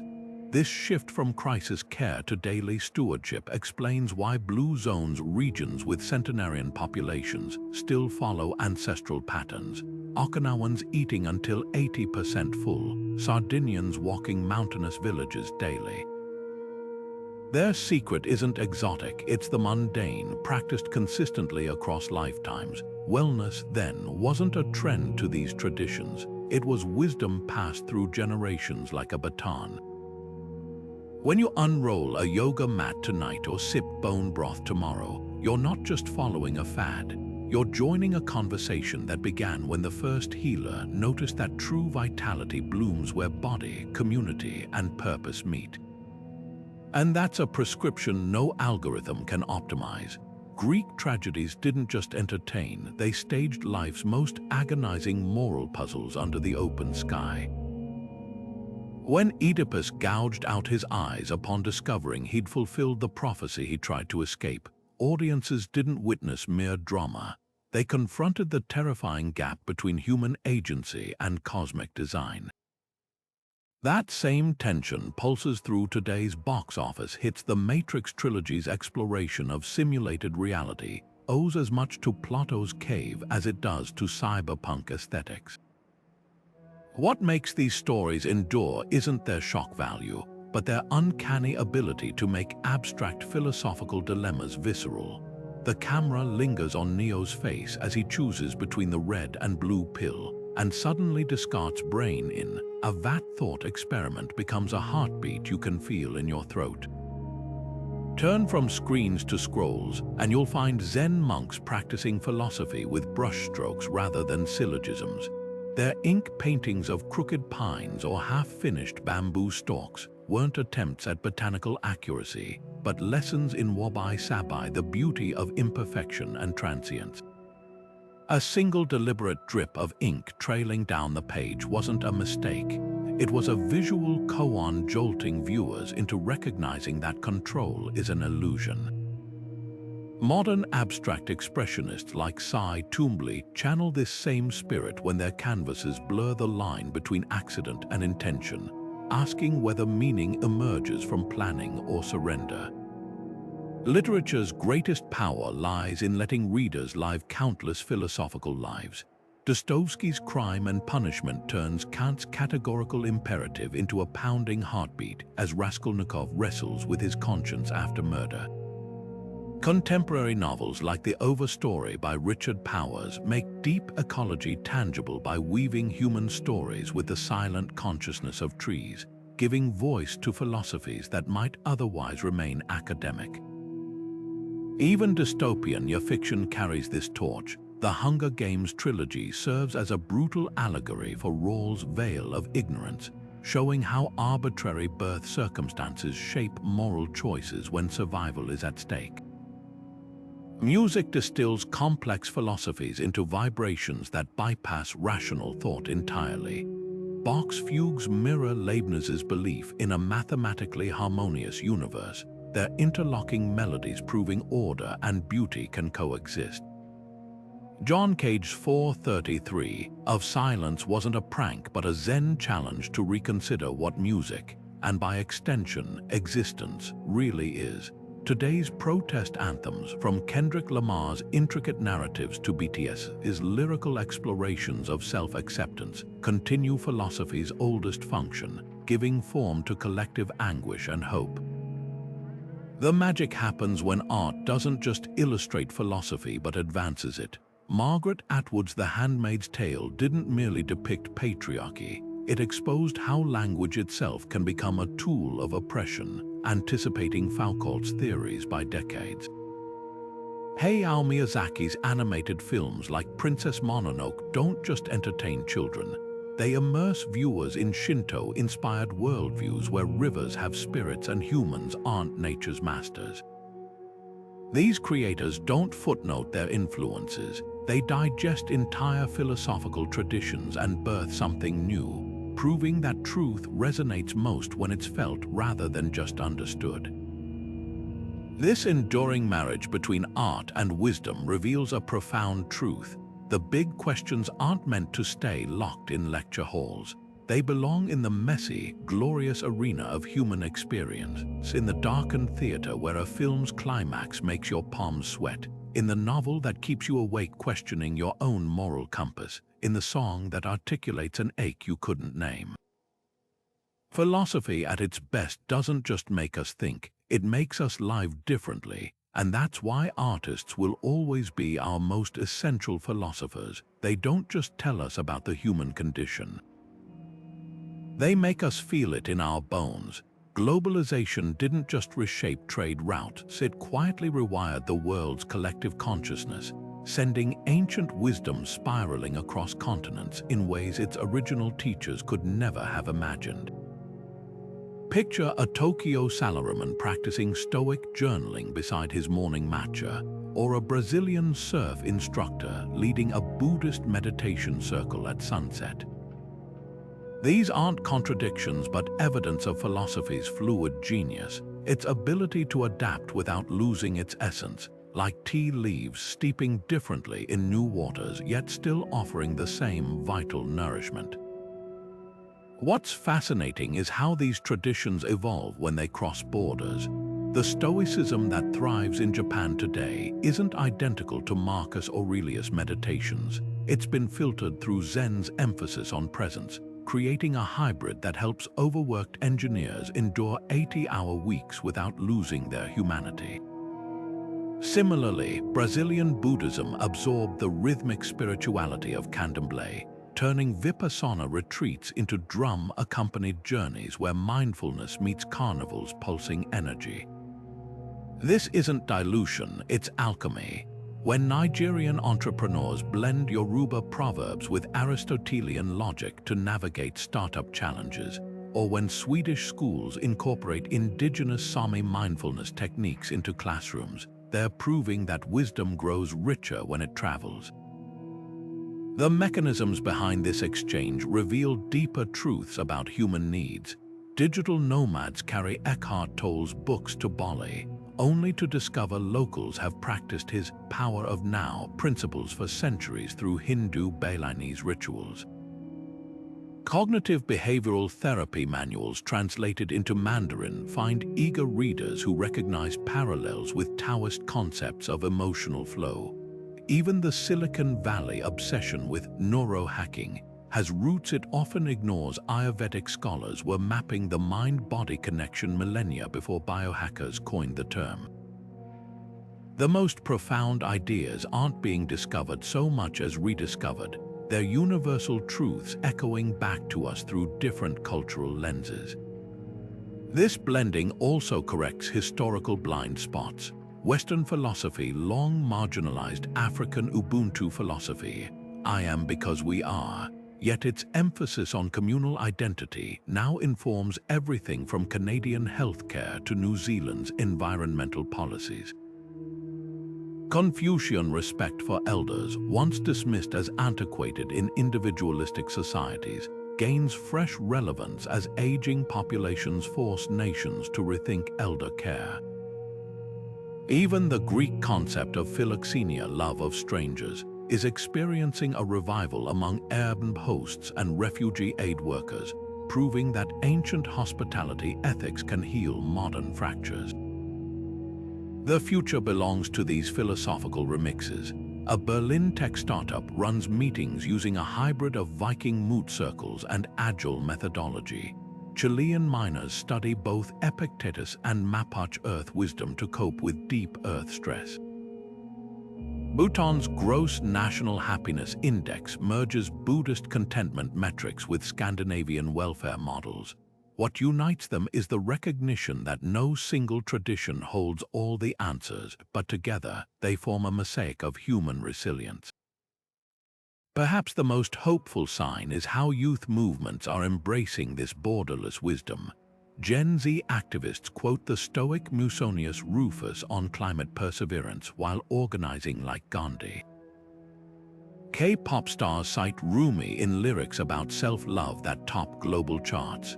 Every time a Mexican abuela's folk remedy inspires a Nobel-winning medication, or a Tibetan monk's debate techniques transform a corporate boardroom, we're reminded that the most enduring ideas refuse to stay siloed. They migrate, mutate, and meet us exactly where we're ready to listen, whether that's in a Kyoto Zen garden, a Rio favela, or the glow of a smartphone screen at midnight. Socrates never owned a smartphone, and Marcus Aurelius never faced a Zoom burn-out, yet their words slice through our modern anxieties with eerie precision. That's the paradox of these ancient philosophies. They feel both timeless and urgently contemporary, like finding a lantern in a blackout that still burns after centuries.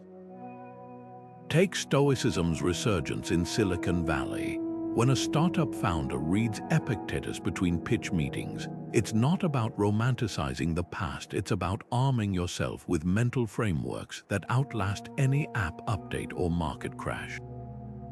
The same principles that guided a Roman emperor through plague and war now help coders navigate algorithmic chaos and notification fatigue. The tools may change, but the human mind's wiring hasn't.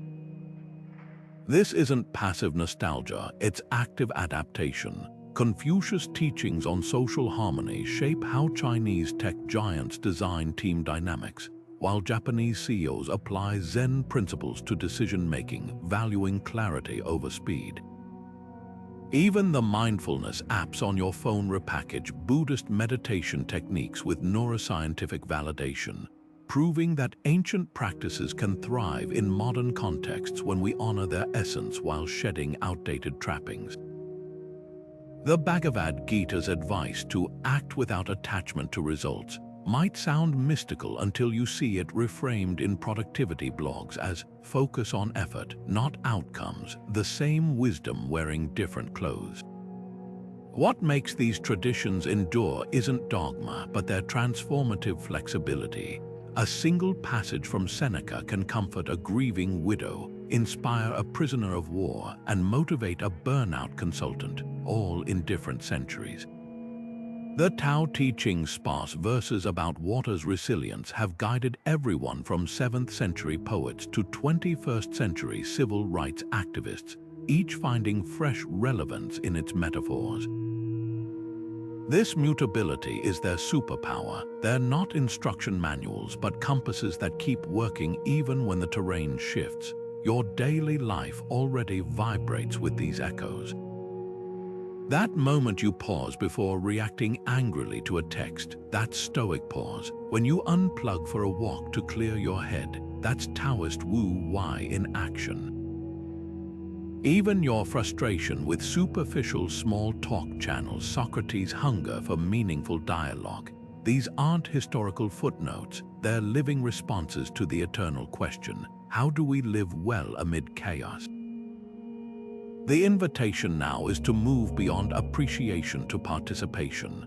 Don't just quote Marcus Aurelius, test his journaling practice for 30 days and observe how it rewires your mornings. Experiment with Aristotle's golden mean when navigating workplace conflicts. Let the Buddha's 4 noble truths reframe your relationship with desire during your next shopping impulse. Philosophy at its best isn't a museum exhibit. It's a gym for the soul where these ancient thinkers become personal trainers pushing you toward better versions of yourself. As our screens fill with ever more noise, these time-tested voices offer something rare, depth. In a single scroll, you might binge viral outrage and cat videos, but Seneca's letters still demand slow, thoughtful engagement. The Stoics, Buddhists, and Taoists won't give you quick fixes. They'll ask you to examine your life, sit with discomfort, and cultivate virtues that algorithms can't quantify. That's why they outlast trends. They treat us not as consumers, but as works in progress. So the next time you face a dilemma, whether it's a career crossroads or a parenting challenge, try this. Imagine what Epicurus would do with your inbox, or how Lao Tzu might handle your group chat. You'll likely discover that the ancients left more than scrolls behind. They left trail markers. The path forward isn't about abandoning technology or progress, but about weaving these enduring insights into the fabric of our accelerated lives. After all, the light they lit 2,000 years ago wasn't meant to gather dust. It was meant to be carried forward, casting new shadows and illuminating fresh terrain for generations we'll never meet.